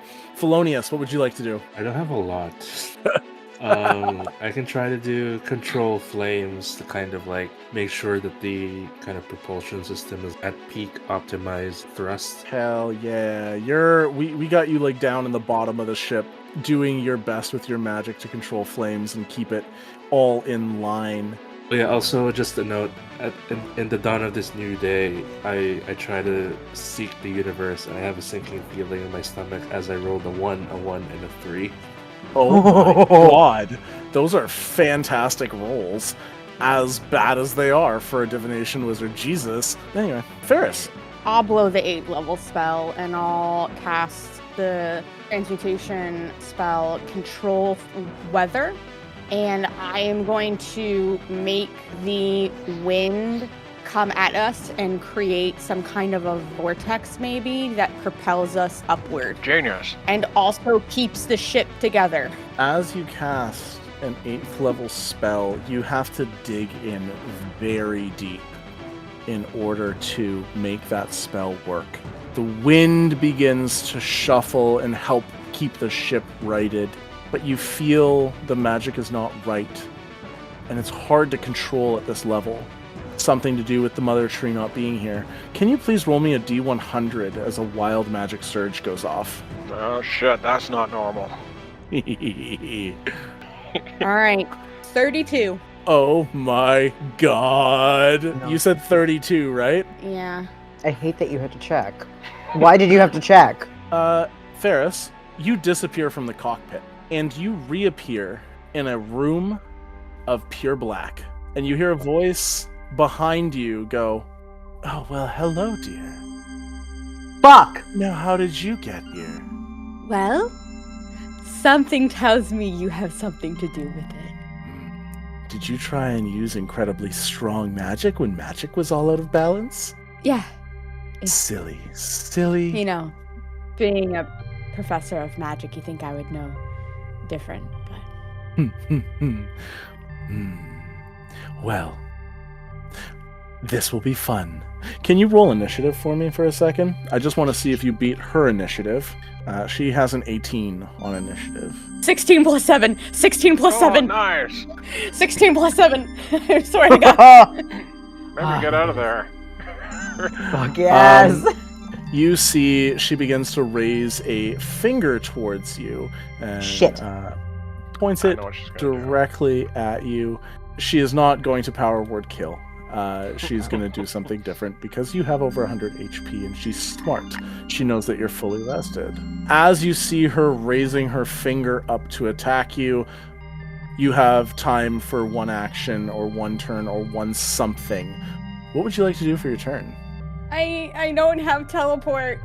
I don't have teleport. I mean, if we had that, we would have used that to get to the moon. Yeah, true. Does nobody have teleport? Did nobody take teleport? No. We didn't talk about the way back. Okay. What the fuck are we planning to do? Like, chuck the bonsai into the atmosphere and hope for the best? Yeah, that's pretty much Yeah. it. What can you do? I can shape change into an adult red dragon and try to beat her up for you guys. You already feel that your presence here is getting summoned back. You are only going to be here for about another 6 seconds. Great. Oh. I'm gonna polymorph myself into something really, really hard to hit. I'm gonna polymorph myself into a fly. You suddenly turn into a fly, and you see right where your head would have been, a beam of crackling green energy shoots out. You see it hits the wall and just evaporates the part that it touches, and you reappear back in the cockpit as a tiny little fly. You immediately get sucked from the gravity against the back seat as you are accelerating rapidly. I'm just gonna say a fly. She was about to use Finger of Death on you. Yeah. So that takes out. So by the way, I did not use a spell slot to do that. That's my shape changer. Nice. Nice. Rickolas, is there anything else that you would like to do to help this ship fly? Right now, you've got the winds are being controlled, the flames are being controlled, mending's happening, and you've kept the fuel gauge from going too low. I look at my teammates and I see everybody nervous and I start singing. Ground control to Major Tom. Ground control to Major Tom. Everybody I thought join you in. I thought you would be singing, she's got the whole world. Well, yeah, try to keep everybody's nerves down. Don't worry, everybody. We're going to be outside this atmospheric G-force issue here soon, and we'll be floating in space. Just hang in there and try not to wet your diaper.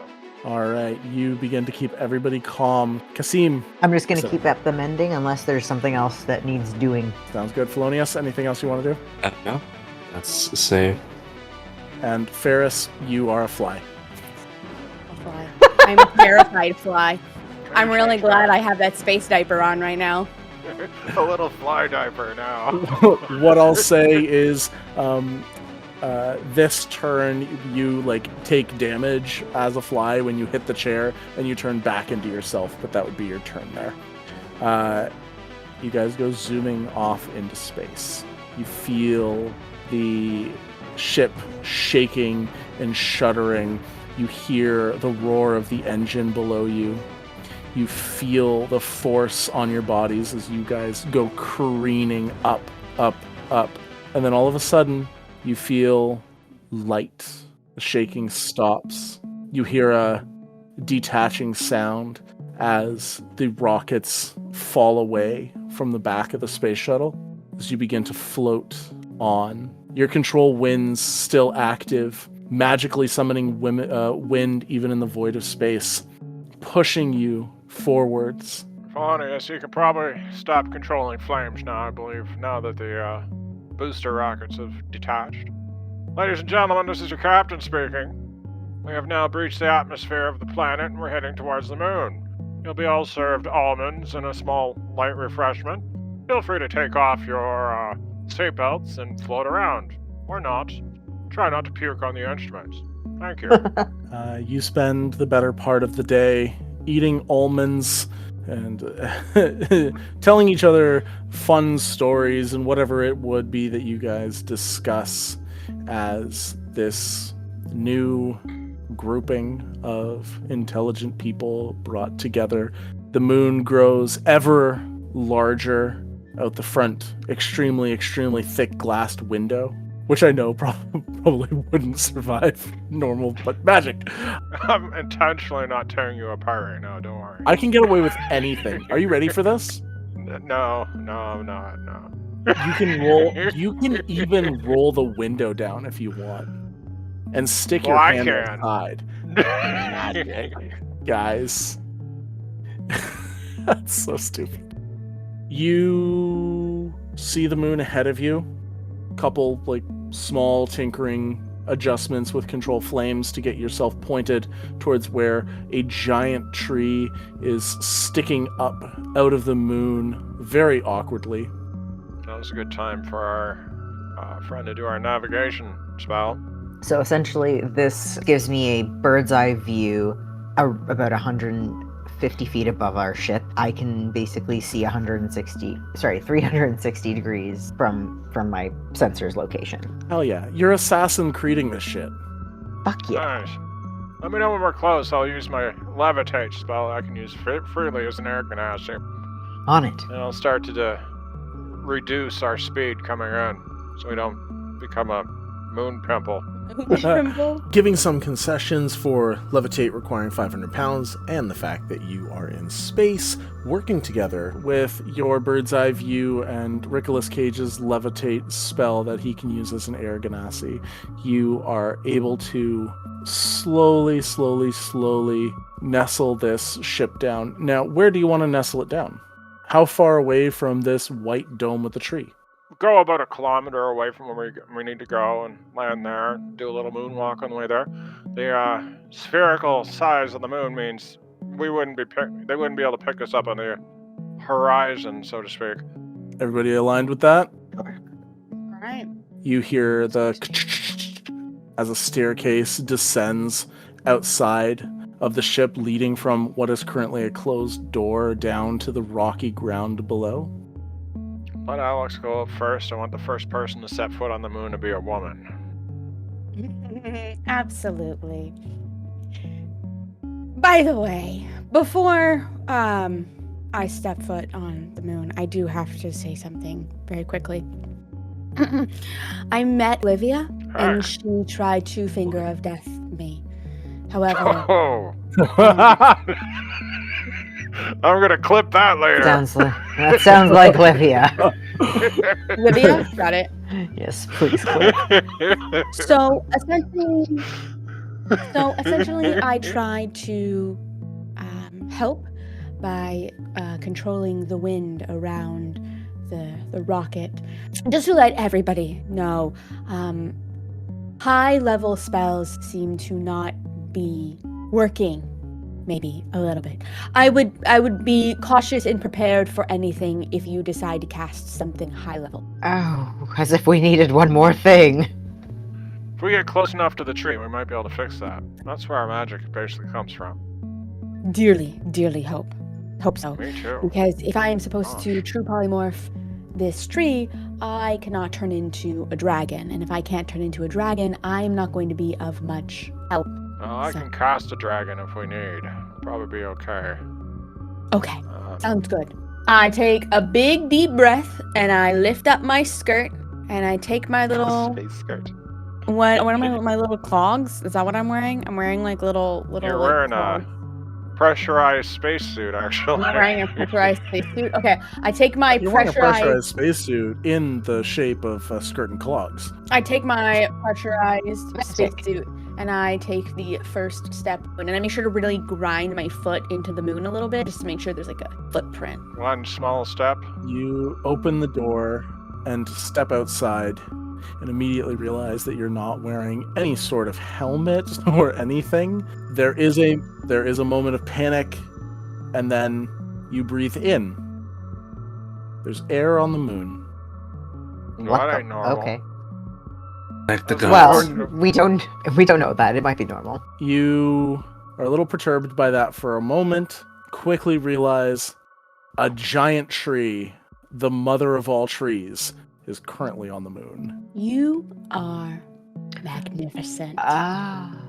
And before you at me about atmosphere, Rickolas Cage, it's fucking magic. Yeah, well, I was gonna ask where this oxygen came from with the lack of carbon dioxide, but I'm guessing the tree's got that handled. Ferris walks down these stairs, takes the first step on the moon. Do the rest of you leave and join her? Absolutely. I'm assuming I'm the first GIF on the moon, at least. But I think actually a lot of us did come from space, so who knows? Yeah, I'm the first Ganassi on the moon. Yeah. First kobold. You look around and you see rocks and craters, and it's Hey, mostly look, a rock. like flat, but there's some hills. I start taking samples immediately. And there's an insanely loud crashing sound from behind you. Oh no. You turn around and you see a giant rock-colored gray dragon with a wolf face has taken his claws and ripped your ship and has coiled around it and caused it to crumble onto the ground. And he slinks up towards you. He's very much like, the Chinese dragon type of shape. So he's very long and twisty with this really big wolf head and deep wolf eyes. And as this happens, you hear a deep-throated laugh come from him. Oh, I'm so glad you showed up. Oh, this is gonna be fun. I haven't had tasty magic in a long time. I'm excited to eat you. Thanks for coming. I'd like to cast Mage Armor on myself. I'll say you already had Mage Armor on yourself. Cool, Do you want to spend the thanks. spell slot? You probably did that in your preparation. Fen the demon is going to attack you now. Everybody roll initiative. I got a 16. 8. 8. Oh god. Who has the higher dex of the two of you? I do. You'll go first then. 23. So I will put you guys about 15 feet away from your ship. Your ship has been destroyed into two, ripped to the sides. So you've got a bit of your ship to the left, a bit of your ship to the right, with this twisty, long, gargantuan-sized wolf dragon thing in front of you, snarling at you. And he starts to lunge. Ferris, you get off the first move. What would you like to do? If you use a spell of 7th or higher, please let me know, because that will trigger wild magic. No, I'm using a 5th level spell. I'm going to cast Banishment on it. Charisma saving throw. And it's 19. He laughs as he gets a 23 on his save. No, he doesn't. Ah! Oh my gosh. You begin to warp the future, trying to make him fail. You see this like portal opening up between him with these tentacles crawling out of it. As it's happening, he lets loose a howl. Ho!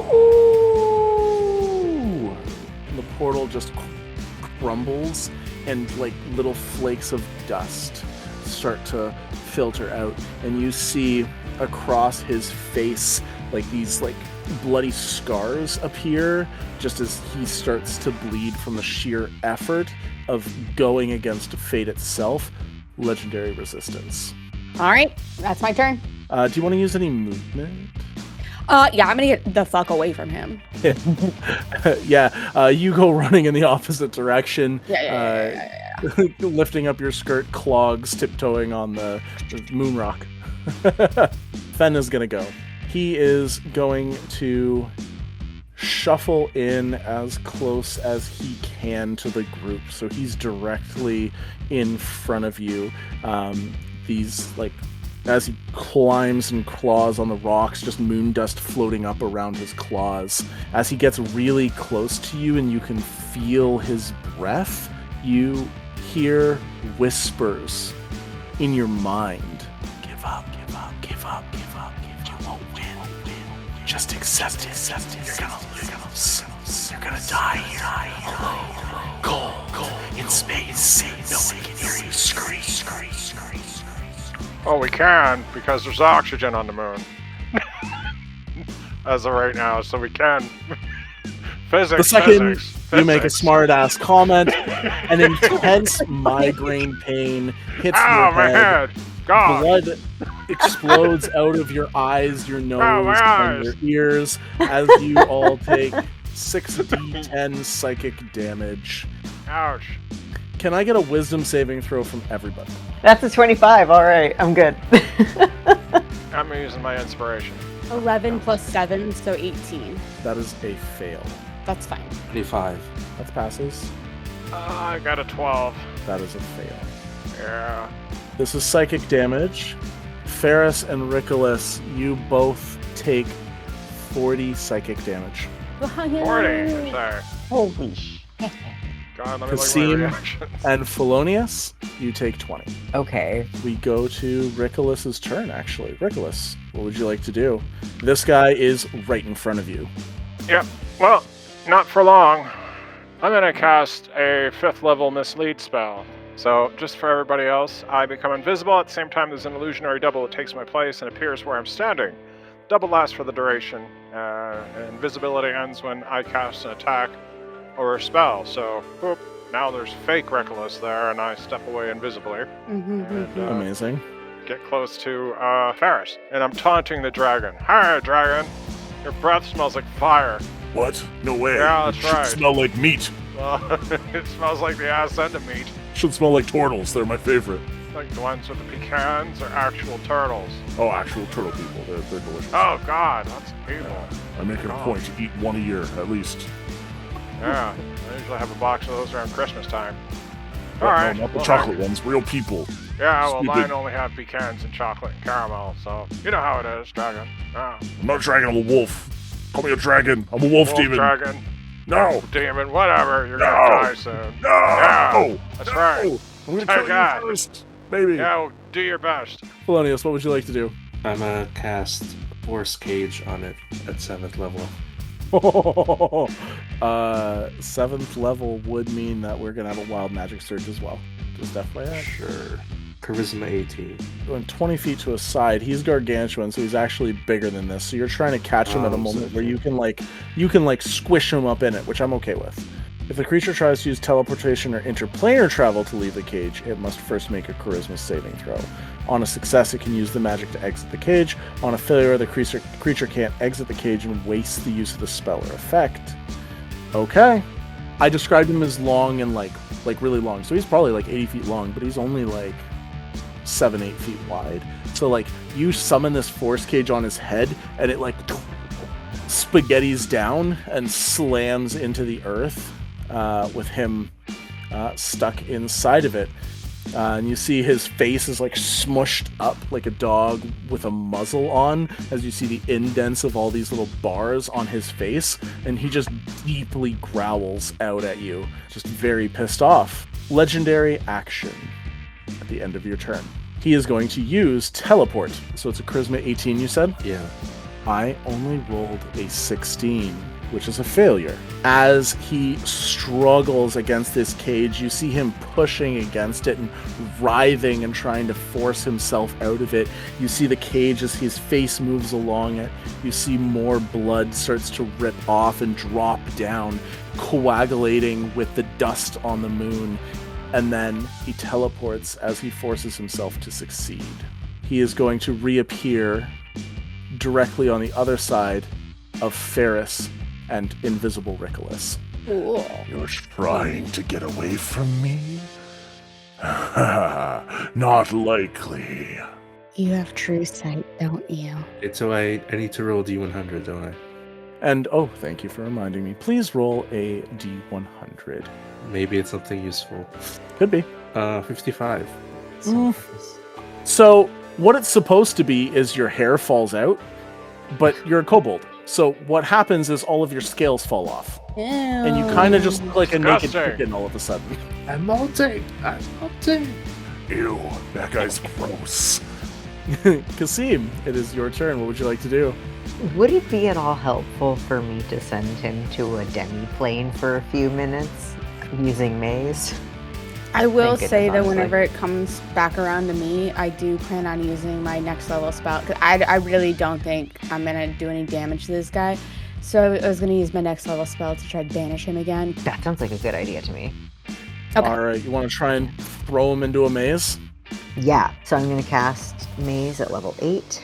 Kind of the same thing with Force Cage, where the target can use its action to attempt to escape. Is it a charisma saving throw? No, it's an intelligence check. Oh, that's crazy that it's intelligence. Yeah, DC 20 intelligence check. Because it's supposed to be Wow. it's a labyrinthian demi-plane. Yeah, you just see the creature is lunging. It's about to try and use a giant claw on Ferris, and all of a sudden you see it like twist and fold on itself and just disappear for a brief moment. Can you roll me a D100? I'm terrified, but I'm kind of excited. That's like the fun of wild magic. 58. You see the ship behind you all of a sudden explodes into fire. Okay. Just two giant explosions, shards of metal go flying all over the place. You're making my job really hard. It's- Well, it was already ripped in half. I know, but I Take can it fix mending it. will work. It's mending yeah, it bit so by bit. Oh, don't worry, I still have a plan. any flammable object within 60 feet of you bursts into flame. Oh, God. Ferris, it goes to your turn. For as soon as he comes back, I want to cast banishment on him again. Hell yeah. You keep an eye on the spot where he disappeared. You know enough about spells to know that the maze spell is not permanent, and you stay there and wait. He is going to make his intelligence check Luckily, he is very, very, very smart. I just need a 7 to succeed on this, and I get a 9. Motherfucker. You see he comes ripping through a plane. You see a hedge maze behind him, but it's like not just flat level, so it looks like one of those like optical illusions where it's growing in all sorts of different directions. And he comes tearing through this portal, his eyes glinting with an evil smile. That didn't hold me for long, silly hippo. I'm gonna Oh, enjoy damn it. Fuck eating you. I like the taste of the fat of your kind. And then Ferris, your spell goes off. No, 19. Charisma, right? Charisma. Natural 2 plus 13 is a 15. He fails and uses his last legendary resistance. Damn it. As your spell comes, he just slaps it away with his maw. But you see like blood beginning to pour out of his eyes and out of his mouth, and you hear him taking raggedy gasps. You know that he can't keep defying you anymore. Legendary action. He is directly in front of Ferris still. He is going to shoot out of his mouth a similar acid to like what the wolf used on your car earlier. Can you make me a Constitution saving throw? Okay, I'm still resistant to acid, by the way. Okay, 7. Would be 18 damage, but you are resistant, so you only take 9 damage as you get squirted with just bile from inside of this creature, and you see like an arm come flying out with it. Thank you. It's pure stomach acid at you. Rickolas. Yeah, well, I'm still invisible. He thinks I'm somewhere else, so I'm gonna get myself right up behind this guy so I can get an advantage on my attack, use the invisibility while I can. Hell yeah, you'll have advantage on your attack, but then it'll definitely reveal where you are. I'm gonna cast Finger of Death. Well, I should say, I'm gonna give him the Finger of Death. Hell yes. What At does he 7th do level. for this one? 7th level is going to be a wild magic He's surge. gonna need a con saving throw of 19. He only gets a 15, so he fails, and he has no more legendary resistances, so he's going to be taking the full damage here. Takes 68 damage. Holy fuck. Necrotic. I gave him the finger. You shoot this out at him, and you see it just rots one of his legs off when it hits him. Take that, dragon. One of his back legs, and he roars out in pain as it happens. Can you roll me a D100? Yep, coming right up. Get a 91. Oh god. What is your HP at, Ferris? 55? Why? Out of what? Question. Out of 104? Cool. As this spell hits out and completely rots off this guy's limb, you see a bolt come shooting out to hit you as well. However, it bumps you back up to full HP. Ha-ha! Cool. You're welcome. You just got Yeah. hit with power word heal. Oh. Awesome, everybody. Amazing. Fen looks at you and goes, Rickolas, more like ridiculous. Well, at least you didn't say Dickolas. Gosh. probably that too. Pholonius. Yeah. Wait, yeah, Pholonius. Sorry, your turn, buddy. Yeah. When he says dick, a memory of mine flashes of my people's history. And I bring out my wand of fireballs. That's my nickname. And What? Fireballs. Oh. true. And upcasting from the wand doesn't mean it's like using up a spell slot, so I don't need to roll wild magic. Yep, you can upcharge it. That's fine. It won't roll wild Yeah. magic for you. That's fine. It's already within the wand itself. Fuck it. 9th level. Use up Oh all my- the charges. Oh my god, what did he get for Dex? There's 9. An 11 on Dex. Jesus. Okay. Hurt him a lot. So- well, it's not great. 41. 41. There were a lot of ones in that roll. You see this absolutely massive fireball appear, and he jumps back and out of the way of it, but the fireball still manages to scorch all along his underside and wrap up around his chin. When the blast clears, you see that his entire face has been scarred by it. He's not looking happy with that, Pholonius. Do you want to do any movement? No, I just want to say, in space, no one can hear you scream but me.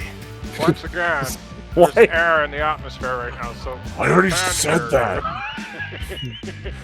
You're literally copying me. Yes, but he did it better. Oh my god. Qasim. He's about to get even more unhappy because I'm going to fireball his ass as well. Not my ass. I'm going to cast it at 5th level. Hit him right in the ass. 43 damage. Sorry. Fuck. I failed horribly. 43 damage.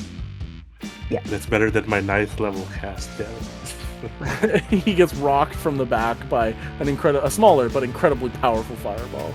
Anything else, Qasim? You're standing next to Pholonius, about 30 feet away from this guy, and your ship is on fire behind you. Okay. You're good there? Yeah, I am good there. Yeah. Awesome. Ferris. I haven't seen him make a wisdom save, so I'm going to take my feet and plant them solidly on the ground and say, enough of this absolute nonsense. You do not belong here, and the tree does not belong here, and I'm going to prove it to you, and I'm going to make him do a little jig. Yeah, tell He him. goes. You see him staring at you, expecting banishment, and then his front foot starts tapping. Make him do Gangnam Style. What's a 50s dance? What would be... Oh, that would be the twist. Chubby checker. He starts doing the twist. This giant Ah, this is beneath me. I do not dance. How could you do this? Come on, baby. Let's do the twist. Yeah. We all do it now. We're dancing with him. Do you do any movement, or are you going to stay there, Ferris? I'm going to move away from him as far as possible. Move 30 feet back. He's going to make his wisdom save to try and break this. That is a 19. He shakes himself and forces himself to regain control. I am not being helpful. Well, you wasted his turn because he has no bonus actions. He's just gonna he dances for a second, shakes the control off, and then he starts to chase after you, but he cannot do anything on his turn. Rickolas, you see Ferris running with Fen chasing after her. You're about 30 feet away right now. What would you like to do? So I'm going to hit him with a lightning bolt. He's got to make a dex save of 19. Nope. No. And I'm going to use Overchannel once per rest. I believe it's short rest. I can cast Overchannel and make him take the full damage of the spell I cast. Oh, Jesus. Okay. What's the full damage? Full damage is going to be, there it is, 60. He is not looking good. Good. After that, Ferris, you take a look behind you and you see him get electrocuted as he comes charging after you, and you just see twist. Normally when something gets electrocuted, they do that weird, you see their skeleton thing. You just see twisting evil faces within his body, just like he's made up of skulls. Pholonius. I guess I'll do Fireball at 4th level. I rolled a natural 3. I'm retiring this dice. 42. That was better than my 9th level roll. You see him blast off his long tail with this firebolt, so he's crawling forward just on his 2 front paws. His one back paw is very heavily injured, so he's kind of warming his lower half through the ground as he comes mashing and gnawing his way after Ferris. He's going to once again shoot acid at her as a legendary action. Ferris, can you give me another Constitution saving throw? Oh wait, I have all my health back. Yeah, I can give you a Constitution saving throw. 14. Already halved, you take 10 damage from this as he shoots another thing of acid at you. Get back here. I will crunch your bones. I am Fen, and I will not lose here. I'm Fen, and I won't lose here. Qasim. I am gonna finish off my 4th level spells and cast Witch Bolt. 22 to hit. That hits. That is 36 damage. He had 26 HP left. Qasim, how do you kill him? Cool. Qasim holds out his hand and crackling blue energy arcs out towards the creature. So there's a bunch of different tendrils of lightning that go and the steam sort of starts rising off his body a little bit. I was just the guard dog. We know. Livia is coming. And when she makes her attack on your world, when she chooses that moment, there is nothing that you will be able to do to stop it. I give him the finger again. He begins to laugh as his body begins to fade to these black, sort of like spirit, soul-looking things as they sort of wisp away and disappear like little puffs of smoke. All right, where is this bitch? I don't think she's here. You look back at your exploded ship, pieces everywhere, and then you look off into the distance at a large tree and a large white dome surrounding it, about a kilometer away. I can rebuild the rocket, but it's gonna make me useless to everybody. Is there any way we can still shrink this tree? Yes. Alright, I say we go with the original plan. And I'll cast my 9th level spell Wish to undo the ship from being destroyed. Or you want to do that right now? Let's shrink the tree first. Make sure that works before I go and We'll do it on the way cash back. myself out on this wish spell and make myself useless. Because It's what gonna if make me Livia weak. comes here and destroys the ship? Yeah, so let's fix the ship last. Just in case. Okay. Make that really clear to the dungeon master here. Ship, you walk away from its destroyed and begin to trek across the moon, enjoying the nice little extra weightlessness as you bounce closer and closer to this large white structure ahead of you. As you get closer to it, you see that this structure is made of some sort of thick, heavy, almost like rubber-like material. And you see that it is maybe about like 2 or 3 stories high, surrounding around this entire tree. The base of it is very, very, very large, like a small building. You see the tree, as you look up at it, is browning and starting to look like an autumn tree. All of its leaves are going reds and browns and oranges. And you see the tree's leaves are flaking off and just kind of like floating in space and floating down very, very gently and softly. I'm so sorry, sweetheart. Let's get you home. I am going to make a perception check to scan everywhere and everything around us. All right, roll me a perception check. 22. From inside of this white dome, you see a shadow floating by. The shadow is probably about 7 by 7 feet, and it looks kind of like a circle. Is it a planet? Is it Venus? Is it a sphere of annihilation? It is inside of the white, so you cannot see what it is from outside, but you do see that there is something inside that floats past as you're doing your perception check. Like I said, it's kind of like circus tenty. It's sort of like rubbery, so there are ways to like peek under or look through. I'm a peeking. But I'm rolling a stealth check. Go for it. And my stealth is not great. You can roll with advantage. Okay. Oh, that's a nat 20. Perfect. You find a small tear already in the tent, and you take a peek through. What you see floating around the base of the tree is a large creature, spherical in shape, with tentacles sprouting all over its body and one large central eye. As it floats around, you see on the ground, sleeping, are 34 more of them. And as you're looking, you hear the snoring sounds of these creatures, and you see another one pops into existence, sleeping on the ground. This is 36 beholders behind a closed door. God. I don't know what that is. Shush, shush, shush, shush, shush, shush, shush, shush. Shush. Everyone shush. We have to be very, very quiet. I think we should reverse our idea. I think we should go fix the rocket, and then I will true polymorph the tree, and then we run.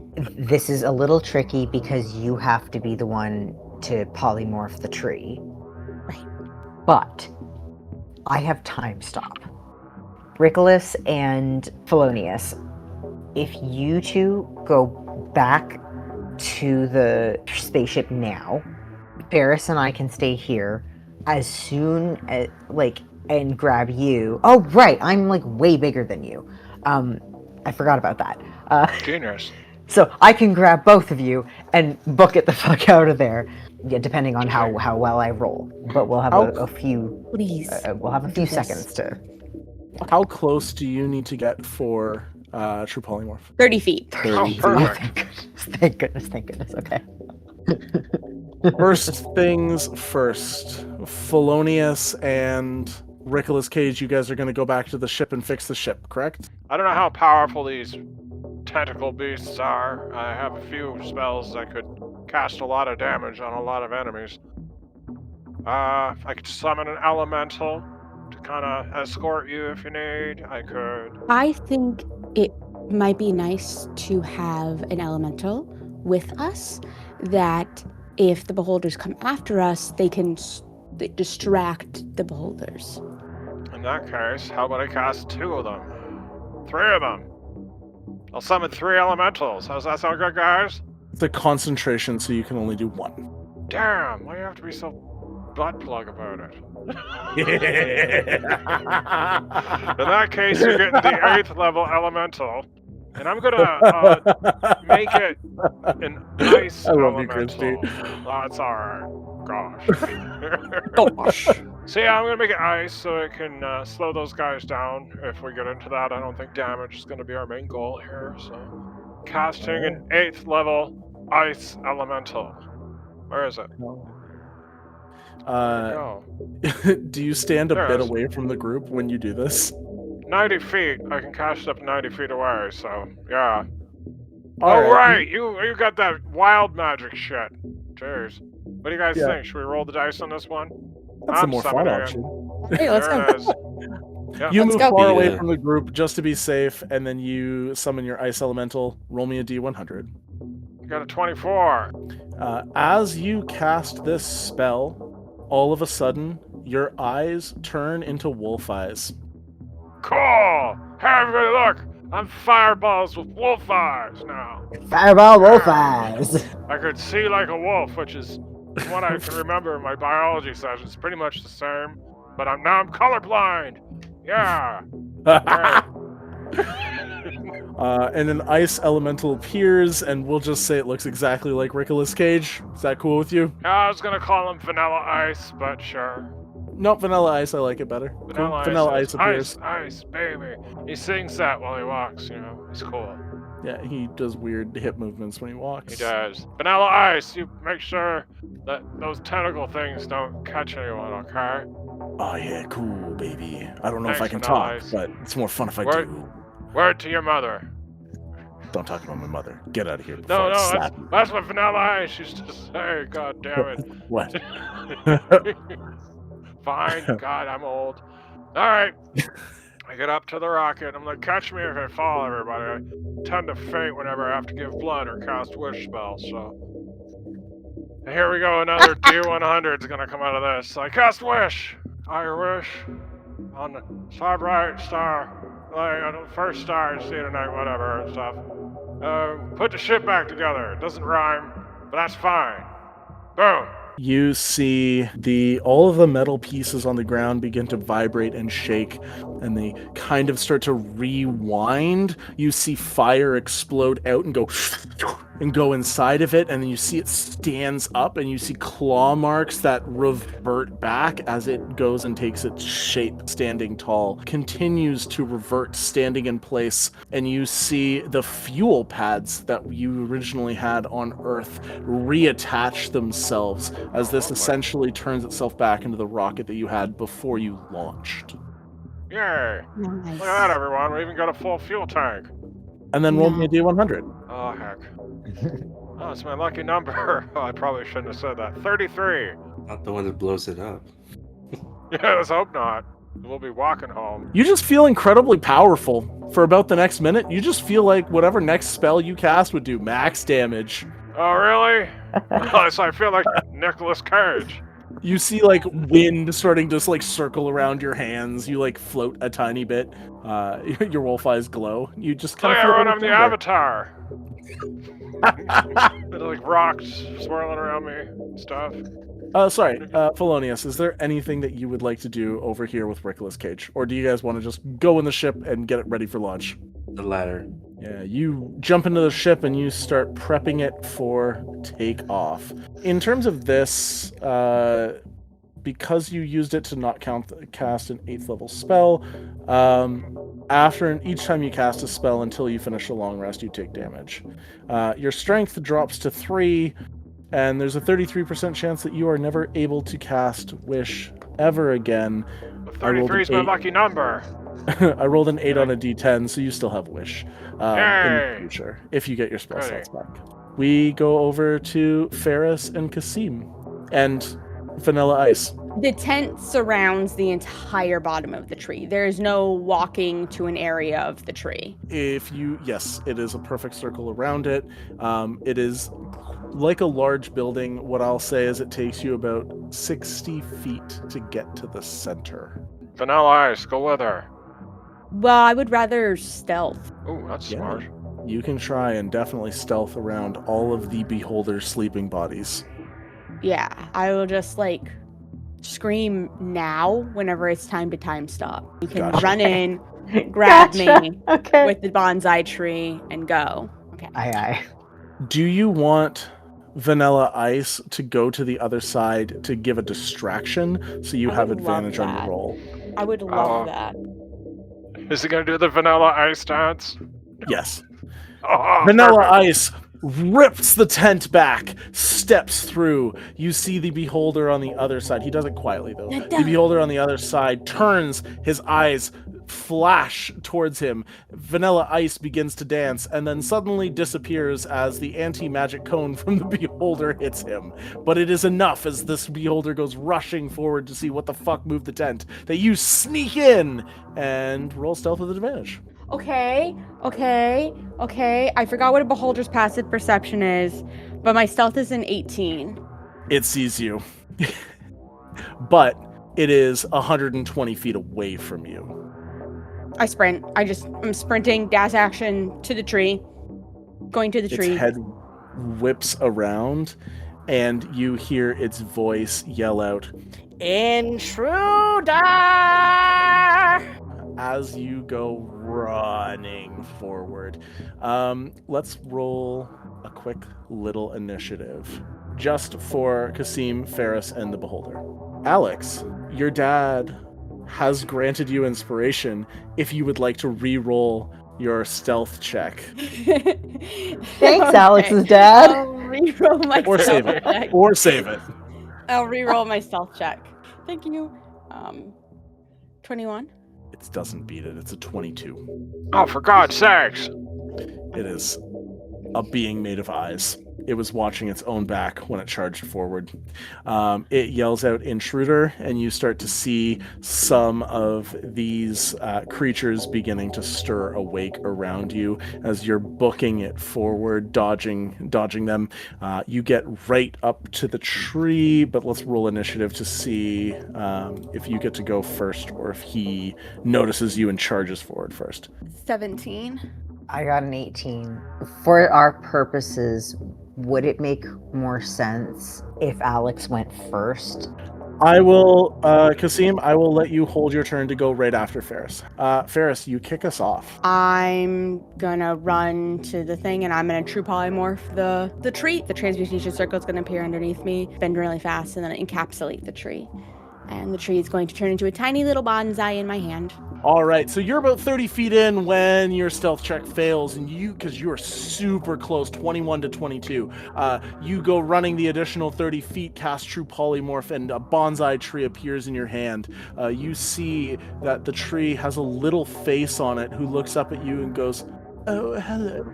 Please save me," and looks really weak. And as you're holding it, you see leaves from the bonsai just like flaking off. And you look up and you see this creature staring at you with one big eye and a bunch of tentacles floating out of it as it's going to charge forward towards you. It did have its eye stalk facing in the other direction for the anti-magic field, which is very lucky or this spell wouldn't have gone off, before it gets a chance to turn its main eye around. Qasim, you get your turn. Go. Stop. All right. Do it. Time stops for everyone but me. I roll a 1d4. Mother, seriously? Okay, it's a Did you 1. roll a 1? Yes, I rolled a freaking 1. God damn it. Okay, You've got so 60 seconds. Or sorry, 6 seconds. no, I have 12. It's 1d4 plus 1. Ooh, I didn't know that. I thought it was just a D4. Yeah, 1d4 plus 1 turns in a row. So I've got 12 seconds total, essentially.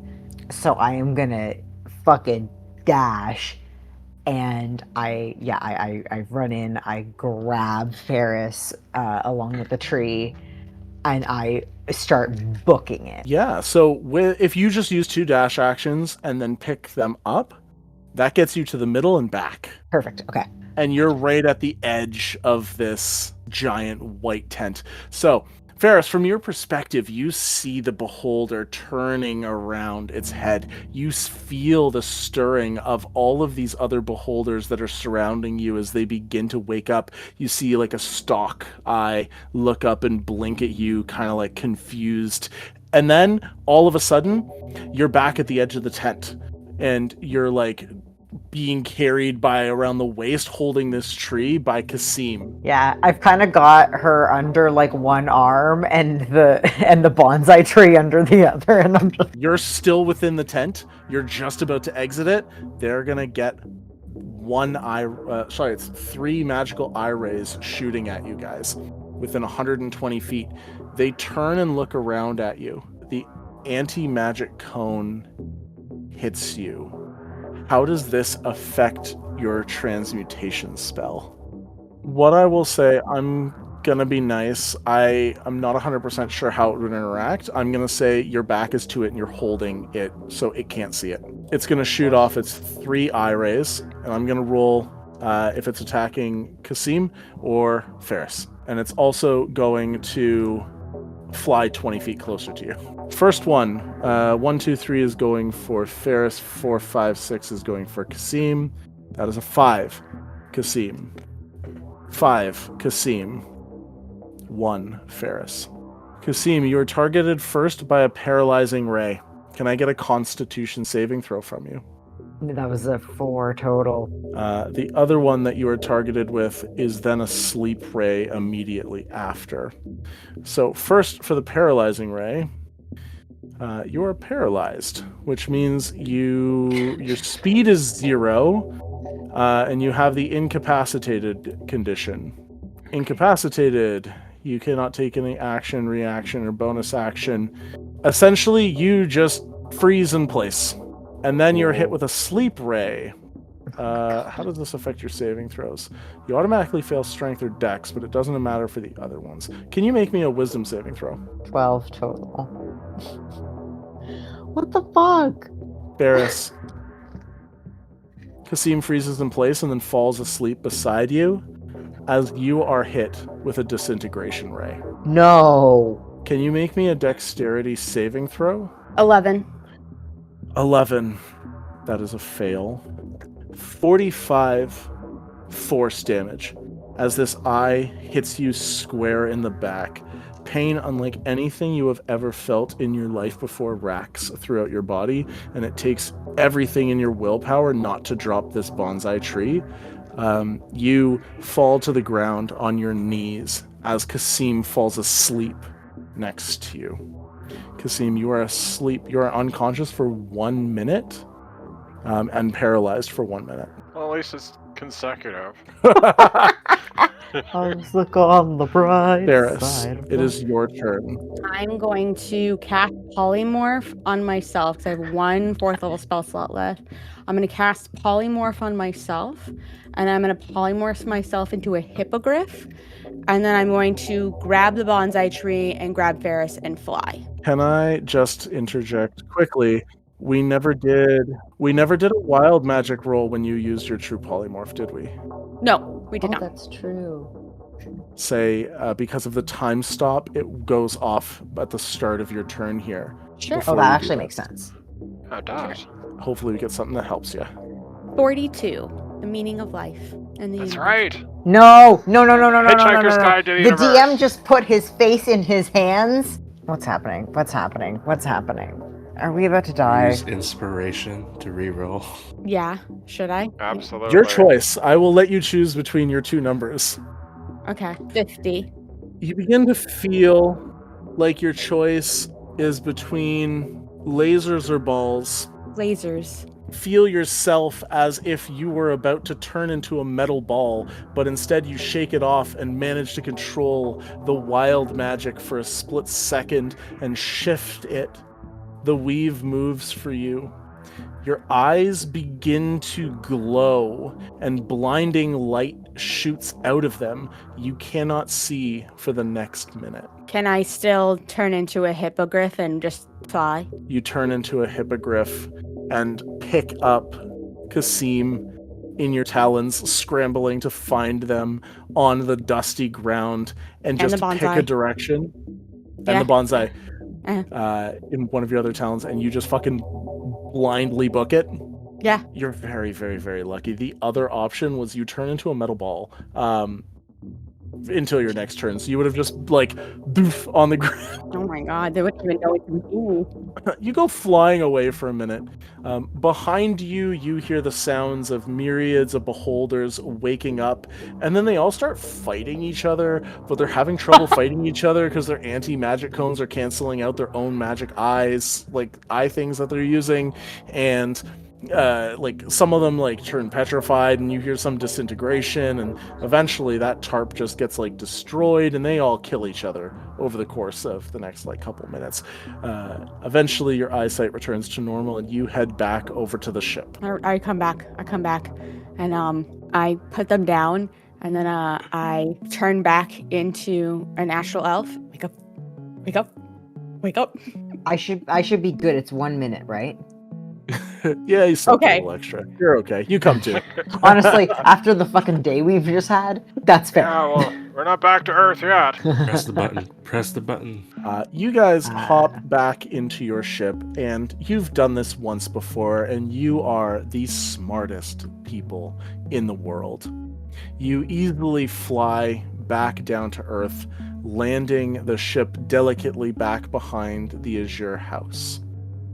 Over the next few days, you work together to find the Infinity Isle, which is where the Mother Tree comes from.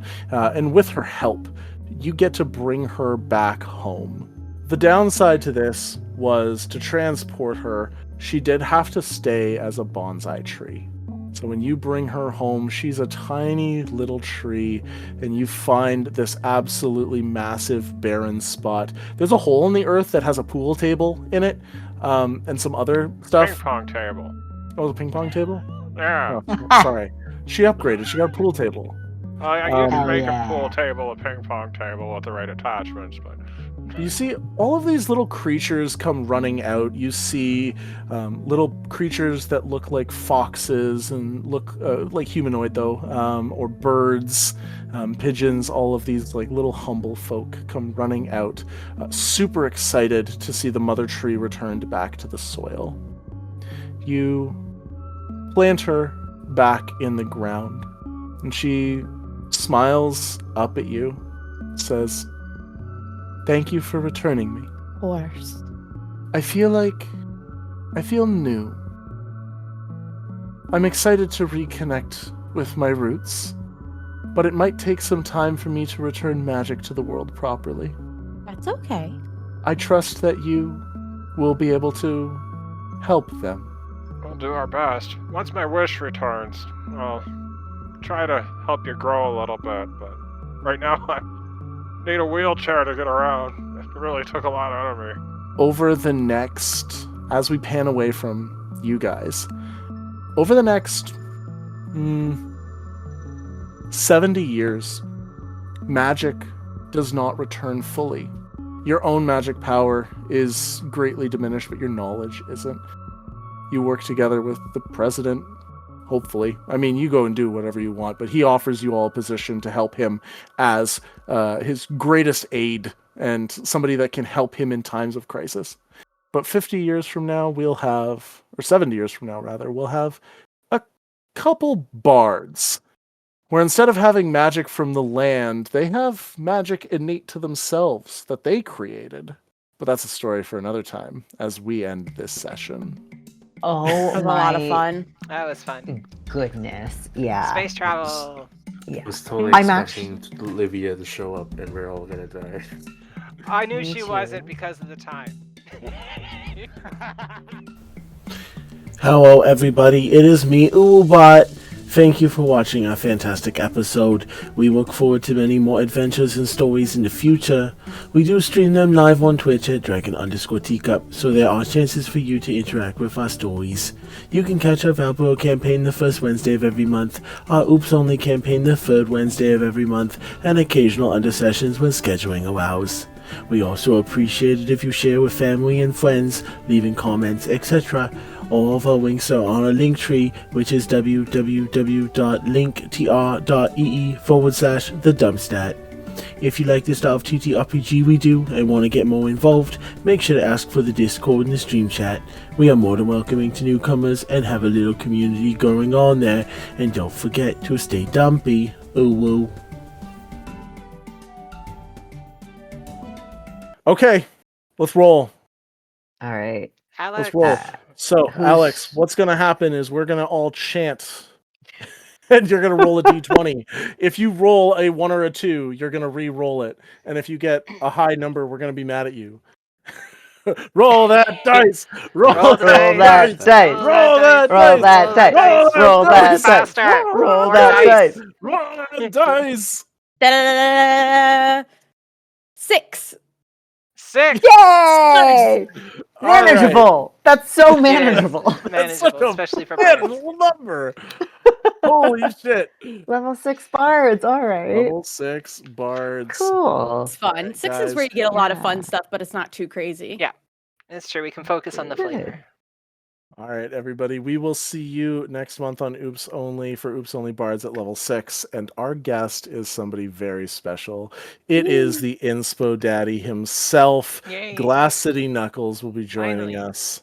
So I'm very, Yay. very, very excited for that.